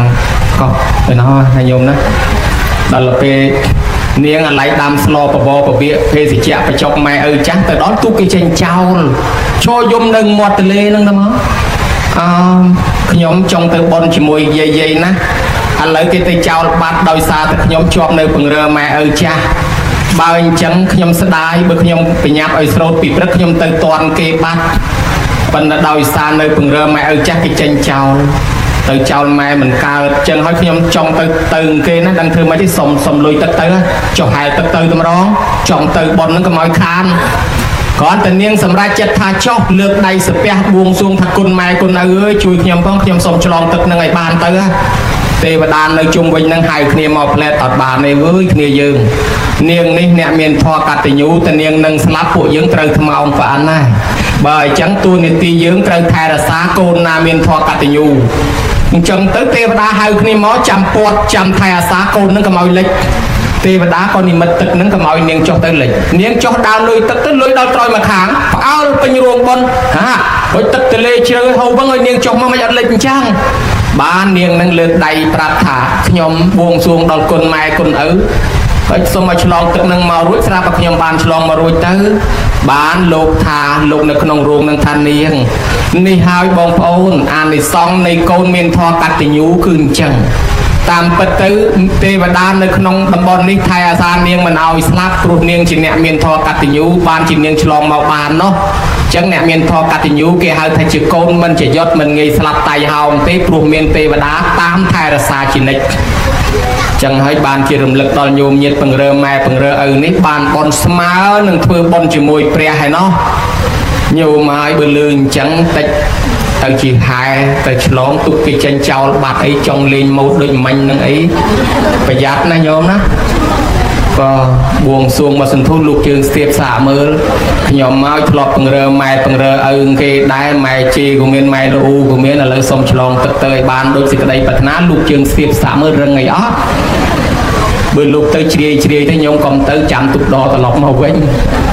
ហើយបើសិនជាស្ទាបទៅទឹកនឹងរឹងអានឹងសំទៅចោះកុំលេងបថុយព្រោះអីព្រោះបនយើងវាមិនទាន់ដល់ស្មើនាងទេបើគិតពីសម័យនោះមកឥឡូវទឹកយើងនៅកន្លះពីងញោមទឹកគេចិត្តពេញពីងនៅតែមកផ្ដាល់គេចាក់តែមកផ្ដាល់ពេញតែម្ដងហើយយើងទឹកនៅកន្លះពីងចាក់20ផ្ដាល់មិនទាន់ពេញផងចឹងបាននិយាយតាខ្លះហើយលឺលោកទេសនាពីសម័យព្រះគេធ្វើបនមិនតិចសោះមិនក៏បានទៅលឿនម៉េចឯងឥឡូវធ្វើបនឡើងឆ្លោះប្តីប្រពន្ធរំឆ្ងាយទៅមិនឃើញបានបនផ្ទាន់ភ្នែកបានអាត្មាថាពីដើមគេធ្វើបន្តិចមែនប៉ុន្តែទឹកគេចិត្តពេញពីងហើយនោះនៅសល់តែមកផ្ដាល់ទៀតពេញនោះគេចាក់តែមកជ្រោចពេញតែម្ដងហើយឯងទឹកនៅកន្លះពីងឡើយចាក់ពី3ប៉ោតមិនទាន់ពេញផងណាញោមណាបើអញ្ចឹងបើបួងសួងទៅទឹកមិនរឹងទេចាំទុកដកមកវិញញោមកុំអាលទៅថយ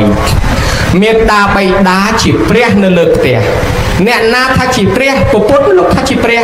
ធ្វើបន់ជាមួយព្រះនៅឯវត្តបានបន់ប៉ុណ្ណាធ្វើបន់ជាមួយមេត្តាបិតានៅផ្ទះបានបន់ប៉ុណ្ណឹងដែរចូលឆ្នាំទទួលទេវតារួចហើយទេវតាគឺមានគ្នា7នាក់ជាកូនកបិលមហាព្រំដាក់វេនគ្នាមកទាំងហែប្រកេះសធាតុបបីតាគេគឺកបិលមហាព្រំរួចតាកបិលមហាព្រំនឹងមុខ4មិនដឹងថាដេកបែរមុខកោយទៅខាងណាទេហើយបើបានចំណីឆ្ងាញ់ក៏មិនដឹងហូបមាត់មួយណាទេបើមាត់4នោះ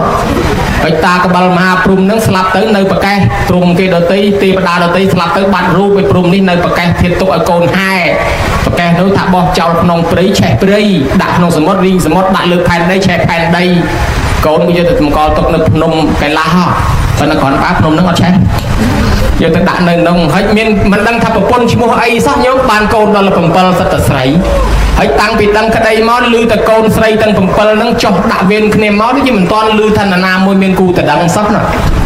ដូចនៅកមុំទាំង7កូនហ្នឹងដូច្នេះហើយរឿងរ៉ាវនេះអប់រំដល់មនុស្សយើងថាបើយើងជឿព្រំកូនកបលមហាព្រំគេក៏មកដង្ហែឪគេដែរបើយើងជឿទេវតាកូនទេវតាក៏ដាក់វេនគ្នាមកដង្ហែឪគេដែរចុះកបលមហាព្រំតំណាងឲ្យនរណាគឺម៉ែឪយើងជាអ្នកមានធម៌មេត្តាករុណាព្រំវិហារជាព្រំចុះទេវតាជានរណាតំណាងឲ្យយើងជាកូនកូនចុះមិនបានជាសត្វស្រីកូនកូនធ្វើឲ្យគ្រួសារមានសេរីសួស្តីចុះមិនបានកូននឹងតែ7ថ្ងៃវាមានតែ7ថ្ងៃអាទិត្យច័ន្ទគេពុទ្ធវត្តសុកសៅរ៍ដាក់វេនគ្នាទៅម៉ែឪចាស់ហើយយកលំនាំតាមទេវតាផ្ដាំដែរគេចុះមកហើយថាបើយើងចង់ឲ្យទេវតាជួយជំរះចិត្តសៅមងឲ្យស្អាតកុំចំណែននឹងទាឈ្នានេះគ្នាកុំបកកតំណោះចំនួននឹងគ្នាខំថែរក្សាសិល5ស្ដាប់ធម៌ទេសនានោះទេវតានឹងថែអាសាហើយបើយើងដាក់ទទួលទេវតាហើយអត់កាន់សិល5អត់ស្ដាប់ធម៌អត់ជំរះចិត្តទៅប្រព្រឹត្តទៅអំពើបាបទេវតាមិនថែអាសាដដែលយើងគោរពទេវតាព្រះអង្គថាមេត្តាបិតាយើងជាទេវតាយើងគោរពគ្រូព្រះអង្គថាមេត្តាបិតាយើងជាគ្រូយើងគោរពព្រំព្រះអង្គថាមេត្តាបិតាយើងជាព្រំអញ្ចឹងបើជឿទេវតាជឿព្រំយើងត្រូវគោរពមេត្តាបិតាយើងតាមណាញោមណាហើយដល់តែយើងជឿព្រះព្រះអង្គថាមេត្តាបិតាយើងជាព្រះស្ត្រីម្នាក់យកចេកទៅថ្វាយព្រះ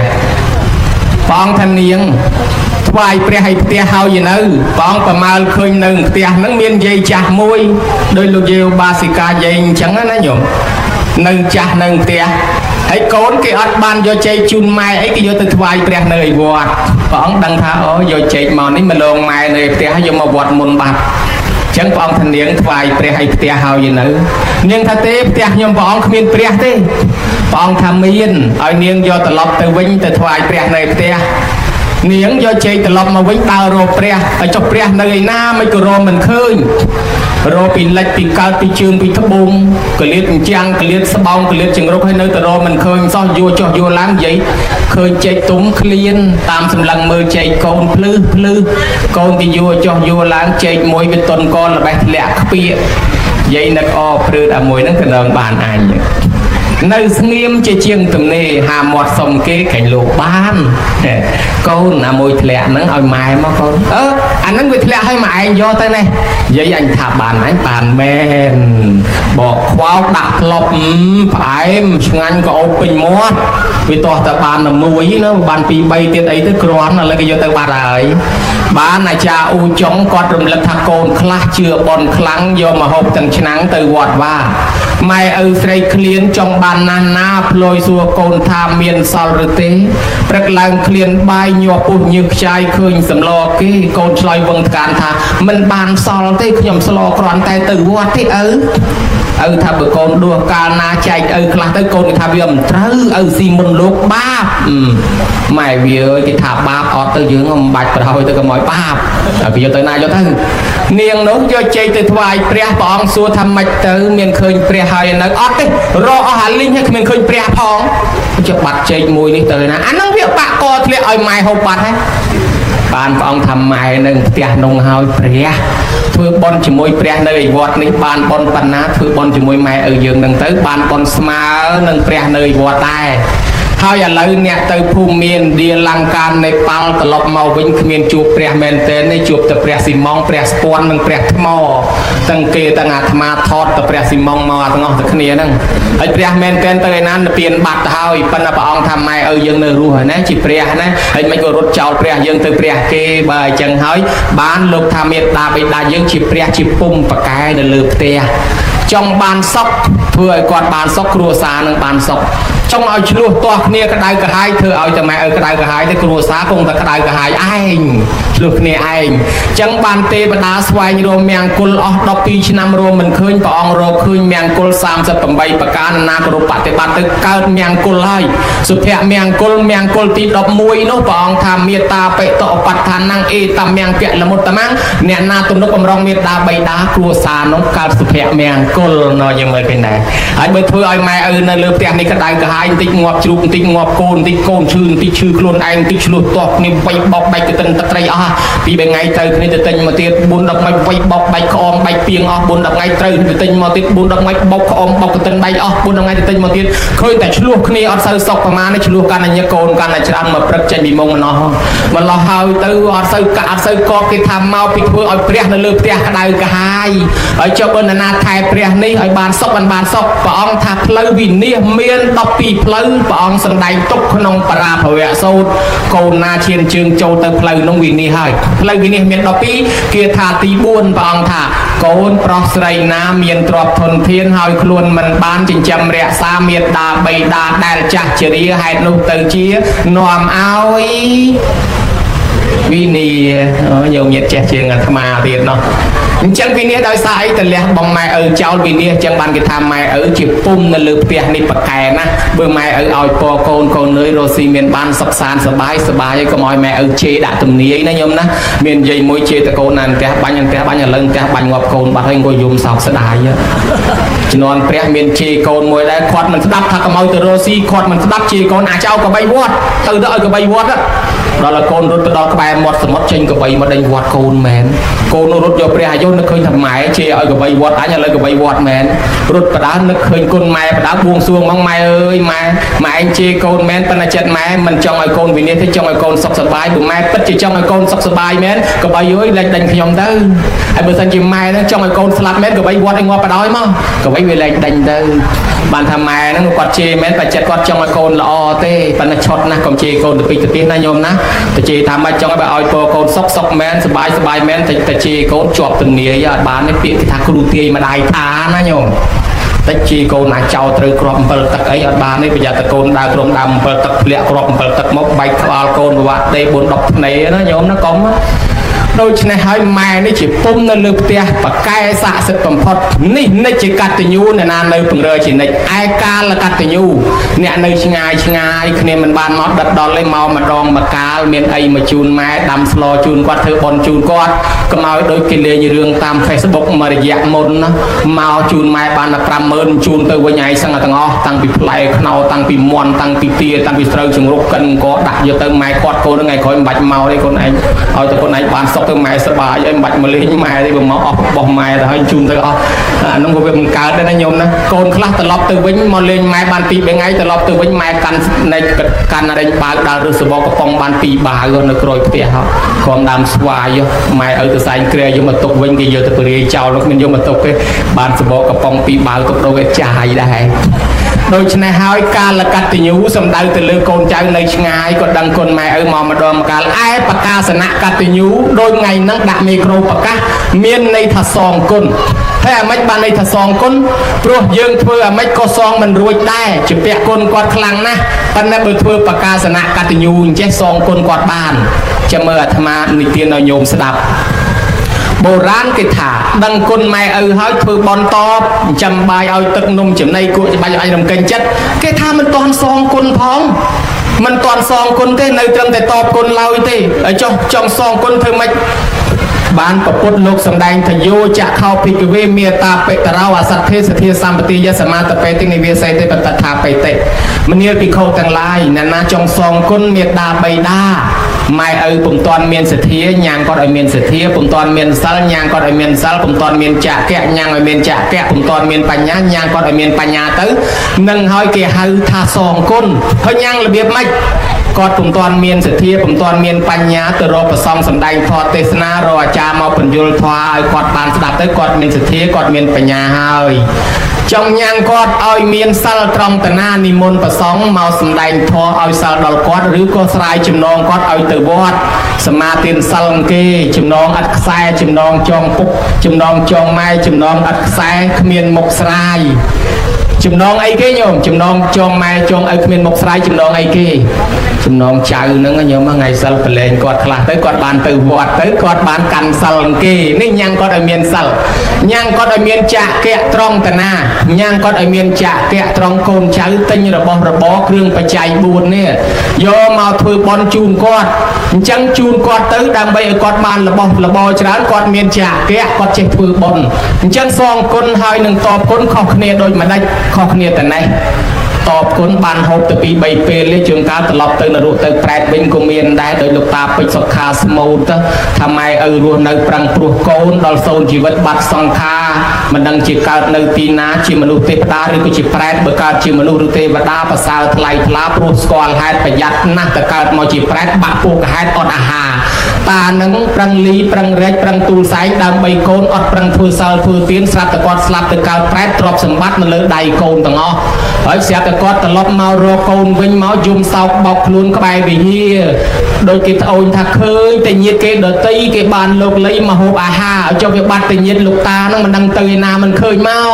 ហើយដល់ឆ្នេះហើយបានអីមកអាឡៃសវឹងដើរជាគេលោឡាពីពេញផ្លូវណោះអាម៉ែឪនេះយំបោកខ្លួនក្បែរវិហារកូនអាឡៃដើរជាគេលោឡាពេញតែផ្លូវណោះម្ល៉េះហើយដល់ថ្ងៃគម្រប់ទី7ទី8ទី9ទី15ហើយយំប្របាលគៀងគាត់ត្រឡប់ទៅវិញទាំងពោះទៅទេអត់បានចំណីអាហារកូនគេអត់អើពើតែនឹងហើយដែលគេហៅថាឆ្អែតកាលនៅរស់បានដល់2 3ពេលដល់ស្លាប់ទៅកើតជាប្រែតអស់កាលយូរតែនឹងគេហៅត្រឹមតែតបគុណទេបើចង់សងគុណឲ្យគាត់ហូបរាល់ជាតិតបគុណហូបបានដល់2 3ពេលអាចទៅនរកប្រែតប៉ុន្តែបើសងគុណបានហូបរាល់ជាតិអញ្ចឹងសងគុណមានន័យថាបង្រៀនគាត់ឲ្យចេះធ្វើបុណ្យដោយពាក្យថាបង្រៀនកូនឲ្យចេះដាំបាយវាល្អជាងដាំបាយឲ្យកូនហូបតែកូនចេះដាំបាយកូនដាំហូបមកយកបានហើយបង្រៀនកូនឲ្យចេះស្ទូចត្រីមិនបាច់វាគ្រាន់បើជាងទៅស្ទូចត្រីឲ្យកូនតែកូនចេះទៅកូនរកខ្លួនឯងយ៉ាងណាមិញបង្រៀនម៉ែឲ្យចេះធ្វើបុណ្យទានគាត់ធ្វើបុណ្យទៅគាត់បានកើតជាមនុស្សទេវតាគាត់បានហូបរាល់ជាតិលែងទៅនរកប្រែតតែហ្មងបានគេហៅថាសងគុណអញ្ចឹងថ្ងៃហ្នឹងយើងតបគុណឬក៏សងគុណថាសងគុណគេហៅថាបកាសនៈកតញ្ញូដាក់មីក្រូប្រកាសនេះ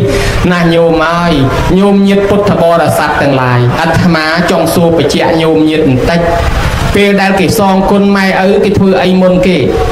សងគុណម៉ែឪអ្នកដែលដឹងគុណក្រៅពីចិញ្ចឹមម៉ែឪគឺគេធ្វើបុណ្យបច្ច័យ4មុនគេចំណាំអញ្ចឹងណាធ្វើបច្ច័យ4ហើយនឹងចម្រើនបច្ចុប្បន្នឃើញគ្រប់កម្មវិធីបុណ្យដាក់អញ្ចឹងទៅសងគុណម៉ែឪធ្វើចម្រើនបច្ចុប្បន្នធ្វើបច្ច័យ4ហើយចម្រើនបច្ចុប្បន្នហេតុអីបានធ្វើបច្ច័យ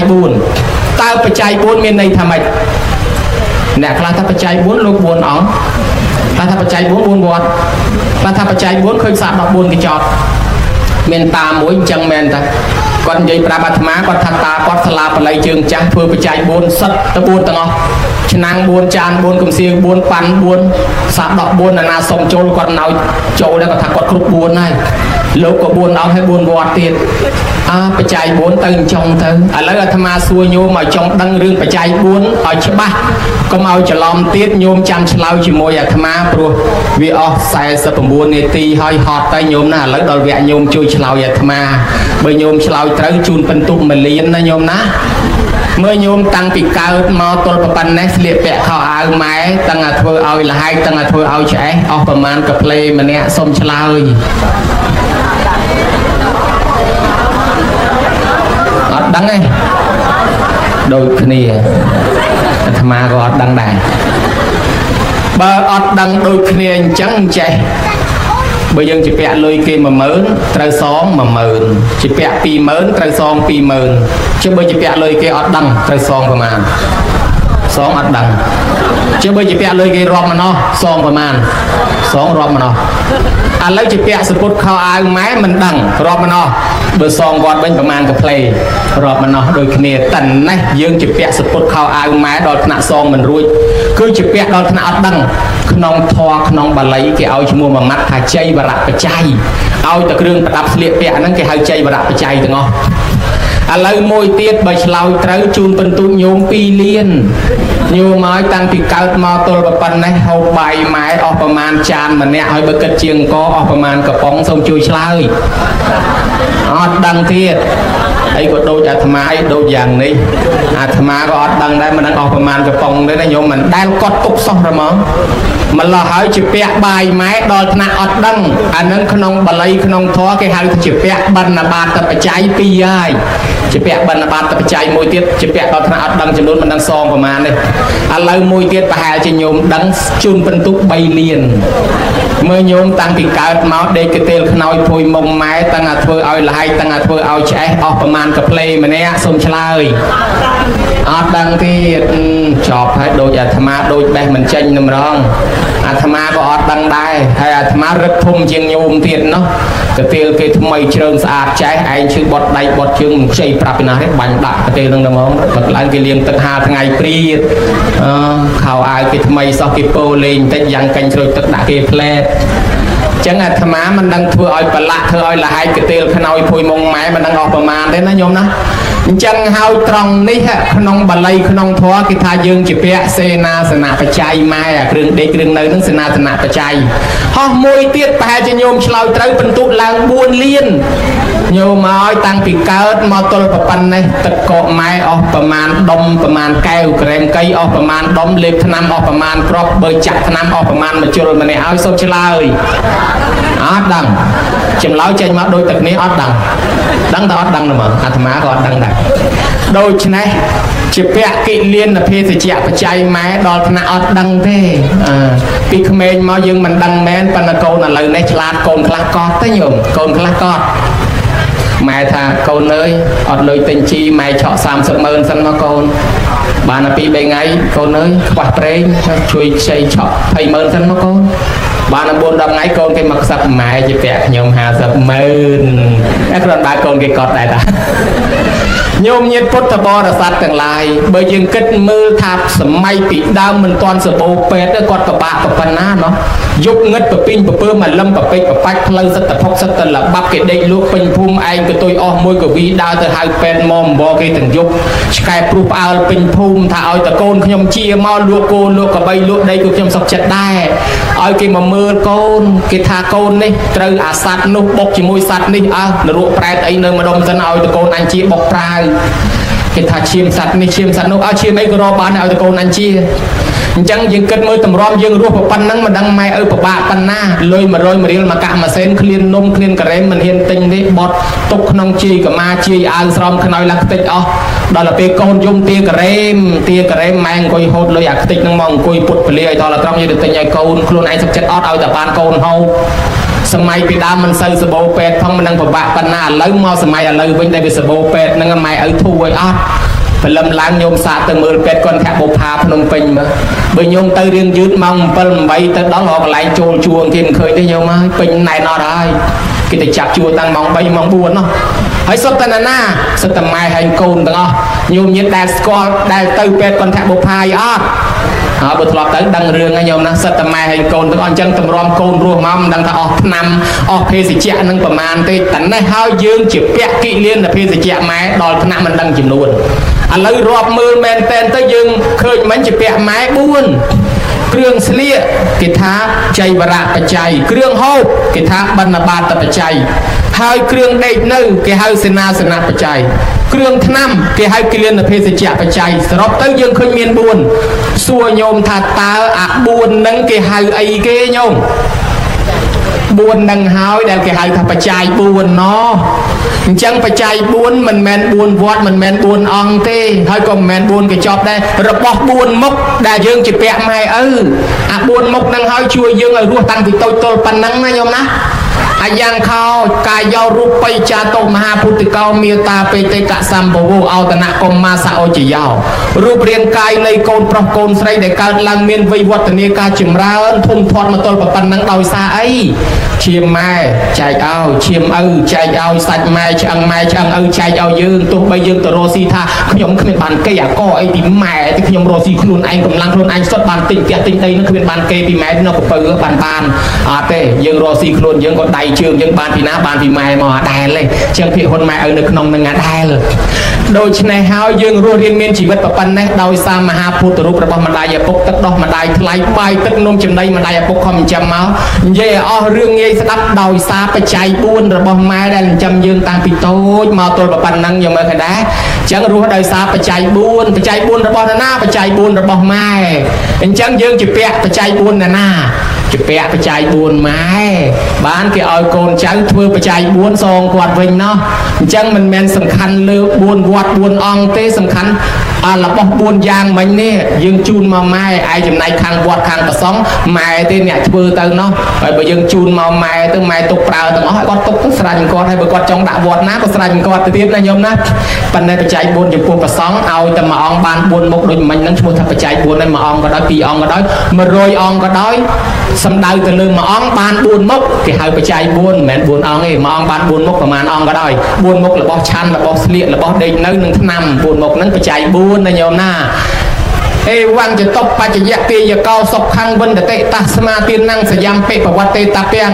កូនដែលមានសទ្ធាជ្រះថ្លាធ្វើបុណ្យបច្ច័យ4ជូនមេត្តាបៃតាសងគុណគាត់នេះឈ្មោះថាលែងជាពាក់គុណគាត់ឈ្មោះថាគាត់អត់ទោសឲ្យយើងរួចគ្នាឈ្មោះថាយើងដាំពូជទុកខ្លួនឯងតទៅមុខទៀតចាប់ពីពេលនេះតទៅមុខលែងក្រលែងខ្វះបច្ច័យ4នេះហើយសបោសបាយពីពេលនេះទៅតែម្ដងហើយយើងថាសងមិនរួចឯងមិនបានជារួចមកពីគាត់យល់ព្រមដូចយើងជាពាក់លុយគេខ្ចីគេម្ដងទិញតែម្ដងទិញស្ករអស់ពី 30000 ទៅដូច្នេះទៅមិនដឹងជាពាក់គេប្រហែលហើយទេច្រើនណាស់អញ្ចឹងយើងសងសរុបឥឡូវសង 100,000 ណាយាយនឹងគាត់ម្ចាស់បំណុលគាត់ថាឥឡូវអញយកតែ 100,000 នេះសល់ប៉ុន្មានឲ្យរួចគ្នាទាំងអស់ទៅយកតែប៉ុណ្ណឹងបានណាហើយបើគាត់ថាអញ្ចឹងយើងរួចគ្នាបាត់ណាញោមណាយ៉ាងណាមិញម៉ែឪយើងជាពាក់គាត់សងមិនរួចមែនប៉ុន្តែថ្ងៃនេះយើងចូលសុំកម្មាទោសគាត់កុំឲ្យជាប់កម្មជាប់ពីគាត់អត់ទោសឲ្យយើងរួចគ្នាទៅកុំឲ្យជាប់កម្មជាប់ពីជូនពរឲ្យកូនរស់ស៊ីមានបានញើមើលឃើញណាឃើញរួចដែរអញ្ចឹងបានអាត្មាថាសងគុណគេធ្វើអញ្ចឹងបានគេហៅថាប្រកាសនកតញ្ញូឥឡូវដល់តែ4នេះយើងសមមិនអស់ឥឡូវសុំសួរតែមួយទេញោមងូតទឹកតាំងពីកើតមកទល់ប៉ុណ្ណឹងម៉ែងូតទឹកឲ្យយើងប្រមាណដងម្នាក់ដោះក្អែលឲ្យយើងប្រមាណដងម្នាក់ហើយដោះកន្លែងណាខ្លះហើយបោកខោឲ្យយើងប្រមាណដងម្នាក់សុំឆ្លើយពិន្ទុ5លានម៉ានញោមមួយថ្ងៃប្រមាណដងមួយថ្ងៃងូតទឹកឲ្យប្រមាណដងអាច2ដងឬ3ដងបើកូនបាញ់ញឹកបាញ់ប្រមាណដងលាងប៉ុណ្ណឹងដងជួនកាលកំពុងឲ្យឆ្ងាញ់ទឹកគ្រឿងផ្កាស្នោផ្កាកផ្លោកកូនបាញ់ប្រាច់ហើយវាបាញ់ឲ្យអស់សិនណាអញជលក់ឲ្យហើយសិនចាំលាងឲ្យទាំងអស់គ្នាហ្មងអញ្ចឹងជលក់ឲ្យទឹកគ្រឿងនឹងបន្តទៀតសិនណាកូនបាញ់បដាជួនកាលយកជើងគាត់ធ្វើប្រគុណឲ្យកូនក៏មានដែរហើយដល់ទៅហើយទៅគាត់លាងឲ្យកូនគាត់យកស្អីលាងទឹកហើយដៃគាត់លាងដោះដៃហ្នឹងឯងហើយដល់គាត់ទៅលាងចានដៃហ្នឹងដែរហើយដល់គាត់លាងអង្គដៃហ្នឹងដែរលាងឆ្នាំងដៃហ្នឹងដែរគាត់ដាំបាយដៃហ្នឹងដែរគាត់លាងបន្លែស្លដៃហ្នឹងដែរហើយគាត់ធ្វើទឹកគ្រឿងដៃហ្នឹងទៀតដល់គាត់យកមកហូបដៃហ្នឹងដែរទៅទឹកដៃម៉ែមានមហិទ្ធិឫទ្ធិគ្រប់បែបយ៉ាងហ្មងញោមណាលាងស្អីក៏មានដែរញោមលាងទាំងដៃហ្នឹងឯងអញ្ចឹងទម្រាប់យើងរស់ប៉ុណ្ណេះយើងគិតមើលទៅចុះមួយថ្ងៃ 2-3 ដងហីសាកសម័យបន្តិចមើលបើសិនជាឥឡូវហ្នឹងវាយវងជាមួយម៉ែហើយស្រាប់តែម៉ែបាញ់ប្រាច់មកអញ្ចឹងញោមកំពុងឲ្យឆ្ងាញ់ទឹកគ្រឿងផ្កាកផ្លោកមានកូនណានៅតស៊ូទៀតដែរណោះតែជាគ្មានទេញោមមើលលែងមើលទៅចប់ត្រឹមប៉ុណ្ណឹងហើយលែងតទៅទៀតដែរចឹងហើយគ្រាន់តែងូតទឹកមួយមុខយើងរាប់មិនឈ្នះឧបមាថាបោកដកសរុបគុណចែកទៅឃើញថាគាត់ងូតទឹកឲ្យកូនបាន 2000 ដងចុះដោះក្អែលឲ្យ 2000 ដងចុះកូនវិញនេះងូតទឹកឲ្យម៉ែម្ដងហៅរួយហៅចង់បែកមីក្រូចឹងបានថាវាមិនស្រួលទេពិបាកដែរចឹងបានគេឲ្យកូនចៅមកងូតទឹកឲ្យម៉ែឪវិញណាញោមណាមិនមែនសំខាន់លើប្រសងសោតទេប្រសងគាត់នាំមុខមិនតិចទៅលោកចុះចេញបាត់ទៅយូរនឹងឲ្យងូតទឹកដោះក្អែលឲ្យគាត់ហើយអាម៉េចបានជាកូនចៅត្រូវងូតទឹកដោះក្អែលឲ្យគាត់ហ្នឹងបោះស្បុកតំណាងឋានសួគ៌ហែម៉ែឪឡើងបោះស្បុកតំណាងថាហែគាត់ឡើងឋានសួគ៌ចាក់ទឹកត្រជាក់លើគាត់ឲ្យគាត់មានភាពត្រជាក់ត្រជុំលាងដោយសកលទេវរីទឹកក្អូបមានន័យថាលាងជំរះអំពើបាបក្លិនឆ្អាបឆ្អេះដែលគាត់ខំរស់ស៊ីចិញ្ចឹមកូនម៉ែឪខ្លះរស់ស៊ីមានកេងមានកប់មានលឹបមានខងវាយបដុកគូកំប៉ុងបតោពលឺភ្នែកជីងពូតគេកុហកគេមិនបាត់គេមកកាក់មកចាប់មកសេនហ៊ានលក់ដូរបង្រត់បង្រាស់សត្វធាតុទាំងរស់ដុតភ្លើងឆេះព្រីកាប់ដីដាច់សត្វបំបត្តិជីវិតសត្វដទៃយកលុយមកចិញ្ចឹមកូនក្រែងកូននឹងបានលុយបានកាក់ច្រើនក្រែងម៉ែទៅនរកដូច្នេះហើយបានសត្វទាំងឡាយនោះក្រែងវាចងពៀចងគំនុំជាមួយម៉ែឪយើងនឹងការគាត់លក់ដូរបង្រត់បង្រាស់សត្វធាតុទាំងរស់ដុតភ្លើងឆេះព្រីកាប់ដីដាច់សត្វនោះដូច្នេះហើយក្រែងសត្វនឹងវាដាក់ទំនាយបានកូនចៅលៀងជំរះអំពើបាបទំនងកុំឲ្យវាជាប់ជាមួយម៉ែឪយើងហើយលៀងមួយថ្ងៃវល់ល្ងាចសួរថាវាដាច់បាបពេកដាច់ក្អែលវាដាច់តែក្អែលទេបាបអត់ដាច់ទេហើយចុះចង់ឲ្យដាច់បាបធ្វើម៉េចត្រូវសុំខមាទោសអាត្មាមកមិនតាន់ចង់សួរបន្តិចអ្នកស្រុកហ្នឹងអាចារ្យគេធ្វើបុណ្យមានគេនាំកូនចៅសុំខមាទោសដែរញោមណាសុំដែរមិនទៅត្រូវបុណ្យចម្រើនបជនណាសំខាន់បំផុតគឺសុំខមាទោសហ្នឹងហើយ កម្មពៀជាប់ជាពាក់មិញនេះរាប់លានករណីសងមិនអស់ទេប៉ុន្តែសុំខមាទោសហ្មងសង្ខេបផ្លេប្រកបអត់ទោសឲ្យរួចគ្នាហ្មងសុំឲ្យរួចហ្មងណាញោមអាត្មាចង់ឲ្យអញ្ចឹងចង់បានណាអាចារ្យដែលដឹកនាំកូនចៅសុំខមាទោសនឹងមហាសែនត្រូវបើសិនជាអាត្មាធ្វើបុណ្យអីក៏ចង់បានអាចារ្យចង់ដែរឧបមាថាបើសិនជាអាត្មាធ្វើបុណ្យចម្រើនបជនឲ្យយាយក្មេកអីក៏ចង់បានអាចារ្យចង់ដែរព្រោះចេះដឹកនាំកូនចៅឲ្យសុំខមាទោសហើយអានេះគ្រាន់តែឧបមាទេតាមពិតអាត្មាអត់មានទេគ្រាន់ឧទាហរណ៍ថាបើសិនជាអាត្មាធ្វើបុណ្យចម្រើនបជនឲ្យម៉ែក្មេកអីក៏ចង់បានអាចារ្យចង់ដែរព្រោះចេះដឹកនាំកូនចៅឲ្យចេះសុំខមាទោសអានឹងបានប្រកែកហើយអាមិនបានចាំបាច់សុំខមាទោសញោមមកញោមគ្រាន់តែរបស់មើលឃើញមិញរាប់ទៅសិតតែជាពាក់រាប់មិនអស់សងគាត់មិនអស់ហើយចុះអារបស់មើលមិនឃើញនេះតាំងពីផ្លូវកាយផ្លូវវិចារផ្លូវចិត្តនេះម៉ែឪស្ដីនិយាយជាលូឋានទីងទុចឯងធ្វើកញ្ញើដាក់គាត់អត់តាន់សុំទោសគាត់ហើយគាត់ជាព្រះអរហន្តទៅធ្វើមុខកញ្ញើដាក់គាត់មិនសុំទោសគាត់កើតឡើងមុខកញ្ញើញោមខ្មៅកញ្ញើដូចភ្លើងឆេះគល់ប្រយឹងអញ្ចឹងហើយតាំងចិត្តលូមនឹងស្អីនេះម៉ែបកើតអាបងមកស្អាតបកើតឯងមកខ្មៅកញ្ញើគ្រាន់តែសបកលេកន្លះទេសហើយនៅតែមិនស្អាតសោះបកើតកូនអយុធធម៌ដល់ម៉ែស្រែនម៉ែស្រែនអយុធធម៌ដល់ស្រែនម៉ែស្រែនឪអានោះស្រែនវាចង់ឲ្យស្រែនប៉ុន្តែឯងធ្លាប់ធ្វើកញ្ញើដាក់ម៉ែឪអត់បានសុំទោសគាត់បានមកសបកកញ្ញើទៅឯងនោះជួនកាលម៉ែឪស្ដីបដៅឋានទីងទុយកូនហើយគ្រូចេញតាំងពីម៉ោង5ហើយឥឡូវម៉ោង8យប់ហើយកូនឯងទៅឯណាម៉ែនេះវាភ័យខ្លាចគ្រោះថ្នាក់ខ្លាចអីកូនឯងមិនមកផ្ទះកញ្ញាប់មកដឹងស្អីទេចូលផ្ទះពេលណាទេសនាពេលនោះធុញលែងចង់ចូលផ្ទះហ่ะសម្លក់ម៉ែថ្មអូអត់តាន់សុំទោសគាត់កើតឡើងភ្នែកសលេវដើរទៅកើតមើលទៅត្បូងដើរទៅលិចមើលទៅជើងបាញ់មន់ងាប់ទាដកដើមទ្រាំងាប់កូនម្ទេសអង្គុយតុកជាមួយគេឃើញសម្លឹងមីដល់ទៅដួសស៊ីកាទៀវចោលតាមផ្លូវបាច់ដាក់ធុកភ្នែកមើលម៉ូតូមកឲ្យទាំងពីរហ្មងនឹងមកហៅមួយណាមួយនេះហៅអញខ្ញុំហេភ្នែកមើលមកខ្ញុំហេដៃបោះមកខ្ញុំឆ្លោះគ្នាពេញតែផ្លូវនោះអាហ្នឹងមកពីអីមកសបុកគេភ្នែកត្រង់វាយតែឯងថាមកពីកម្មពៀសម្លក់ម៉ែសម្លក់ឪហើយអ្នកខ្លះទៀតគ្រាន់អ្នកស្រុកនេះគ្រាន់តែបានមកជុំគ្នាច្រើនចេះអត់មានសូវរបុលដូចខាងអាត្មារបុលច្រើនណាស់ហើយនិយាយតាស្រុកនេះសំណាងអត់សូវជាប់រវល់មើលចៅណាញោមណាបានជាមានប៉ុនអញ្ចឹងមកច្រើនគ្នាបើស្រុកខ្លះតែមើលចៅអត់សូវបានមកប៉ុនទេចូលប៉ុនបន្តិចទៅវិញអស់ហើយបញ្ញាប់ដាក់លោកទេសិនហេលោកទេទៅលោកទេចៅយំមកហើយខ្ចីកង់ពីម៉ោងផ្លែតហូបបបរសិនហេអត់ទេហូបបបរតិចទៅជាប់តែថងបានមកថងវាទៅបដៅនេះទៅឲ្យចៅមានបានហូបខ្លួនឯងទៅដល់មកឃើញស្រុកញោមមានមនុស្សច្រើនអញ្ចឹងសំណាងហើយអត់មានពីណាផ្ញើចៅឲ្យមើលណាញោមណាមានដែរអត់ញោមមានដែរដូចមិនជឿទេឃើញមនុស្សមកច្រើនអញ្ចឹងគ្រាន់តែចង់រំលឹកថាអញ្ចេះបើសិនជាមានគ្រាន់តែខ្លួនយើងមិញនេះជាពាក់សងមិនអស់ផងហើយស្រាប់តែឥឡូវយកចៅទៅឲ្យគាត់មើលបន្ថែមទៀតអញ្ចឹងមិនជាពាក់បន្តទៀតហើយហើយជាពាក់អង្កាលខ្លួនយើងបំណុលត្រឹមតែរាប់តៅដល់ថែមដល់ចៅវាឡើងរាប់ខាងបើអញ្ចឹងជាពាក់កាន់តែខ្លាំងហើយហើយរស់នៅក្នុងសង្គមនេះវាតែងតែពឹងពាក់គ្នាទៅវិញទៅមកអញ្ចឹងហើយក៏ប៉ុន្តែមានវិធីដោះស្រាយចុះបើយើងជ្រុលជាប្រើម៉ែប្រើឪហើយបើគាត់ស្ម័គ្រចិត្តជួយមើលយើងអត់បាបទេបើគាត់មិនស្ម័គ្រចិត្តហើយយើងប្រើគាត់យើងជាពាក់គាត់មួយជាន់ទៀតតើមានវិធីដោះស្រាយអីអត់ថាមានដោះស្រាយធ្វើម៉េចធ្វើដូចគេអញ្ចឹងសុំខមាទោសគាត់ស្រោចទឹកជូនគាត់ទិញគ្រឿងបច្ច័យ4មានបាយទឹកនំចំណីបច្ច័យលុយកាក់សពុតខោអាវថ្វាយគុំជូនគាត់ឲ្យសុំខមាទោសទាំងអស់ហ្នឹងគាត់អត់ទោសឲ្យយើងរួចកម្មពៀទាំងអស់ហ្នឹងណាញោមណាហើយបើមិនសុំទោសគាត់ទេប្រើម៉ែប្រើឪមានកម្មមានពៀកើតទៅជាខ្ញុំពង្រើគេប្រើឲ្យអូសអាទេសអូសអីដូចគោដូចក្របីអញ្ចឹងហើយកើតទៅជាមើលកូនមើលចៅជាខ្ញុំពង្រើគេរាប់លានសែនឆ្នាំអញ្ចឹងបើយើងធ្វើកិច្ចវិធីសុំទោសគាត់អញ្ចឹងរួចខ្លួនហើយស្រោចទឹកជូនគាត់ទៀតអាត្រង់ហ្នឹងហើយគេហៅថាចម្រើនបជនដោយគេហៅថាជីវិតមហកិច្ចជីវិតមហកម្មជប់លៀងជីវិតគាត់តនម៉ែឪនៅរស់សុំខមាទោសអញ្ចឹងឯងហើយកូនគេគ្រួសារគេថ្ងៃនេះគេរួចខ្លួនហើយណាញោមណាគេប្រើម៉ែប្រើឪអាម៉េចក៏រួចខ្លួនដែរព្រោះម៉ែឪគេអត់ទោសឲ្យហើយចុះចំណែកគ្រួសារដតីទៀតប្រើម៉ែប្រើឪដែរណោះអត់តនបានសុំទោសគាត់ណោះឥឡូវគិតអាម៉េចដែរញោមគួរតែរើសពេលវេលាហើយទៅញោមណាតនគាត់នៅរស់ធ្វើបន់ដូចគេអញ្ចឹងថ្ងៃណាមួយឲ្យហើយទៅតែគាត់ដួលភីងឲ្យបានទៅសុំទោសគាត់លែងអត់ទោសឲ្យយើងហើយអាត្មាឃើញផ្ទាល់មិនចេះតែថាទេនិយាយត្រង់ញោម ម៉ែឪស្លាប់ហើយទៅរុនសុំទោសគាត់ម៉ែកូនសុំទោសខុសឆ្គងដោយកាយវិការព្រើម៉ែមិនសមគួរយ៉ាងណាអត់ស្ដីរយើងទេនៅធ្វើមុខញីអាចារ្យខ្ជាប់កណាត់លើកតាមឈូសភ្លុច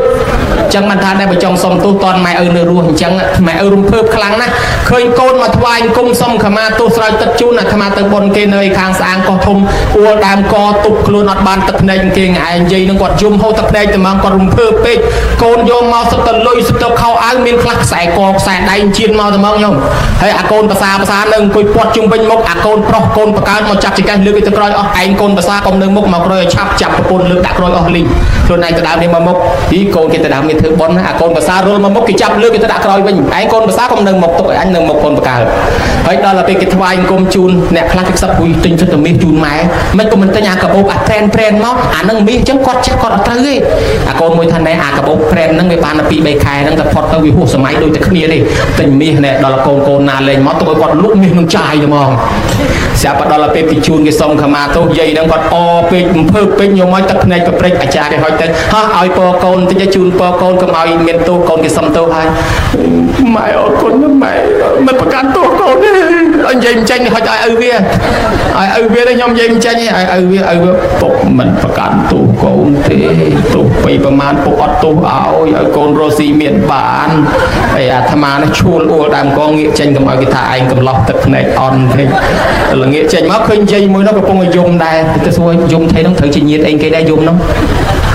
គ្មានញាតិអីទេតែមិនបានយំវាសំណោះខ្លួនតាំងពីកើតមកទល់ប៉ុណ្ណេះមិនដែលមានកូនណាធ្វើអញ្ចឹងឲ្យម្ដងចិត្តងាប់ទៅវិញហើយឯងនេះធ្វើបន់ម្ដងគ្រាន់តែហៅវាចូលប្រគិនតង់ជឹងអុសគុលអស់ទៀតដល់ឃើញកូនគេអញ្ចឹងវាសំណោះខ្លួនចិត្តងាប់ឯងមិនដែលឃើញកូនណាធ្វើអញ្ចឹងឲ្យបានអាត្មាសំណោះណាញោមណាអញ្ចឹងគ្រួសារគេថ្ងៃនេះគេធ្វើហើយចុះគ្រួសារអ្នកដតីប្រើម៉ែប្រើឪដែរនោះគឺថាមិនរើសពេលវេលាឲ្យហើយទៅណាញោមណាកុំឲ្យជាប់កម្មពៀទៅអនាគតជាតិនេះចម្រើនបច្ចុប្បន្នមួយឲ្យឈ្មោះថាជីវិតមហកជីវិតមហកម្ម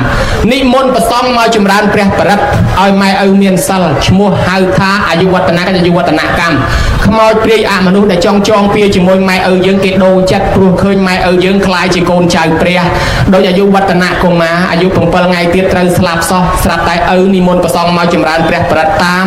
មតិរបស់ព្រះពុទ្ធលោកឲ្យយោបល់ឲ្យនិមន្តប្រសង់ចម្រើនព្រះបរិត្តអមនុស្សដែលវាមានពៀត្រូវមកយកកូននឹងវាឃើញកូននឹងចូលស្ដាប់ព្រះបរិត្តវាឃើញភិក្ខុសង្ឃវាដូរចិត្ត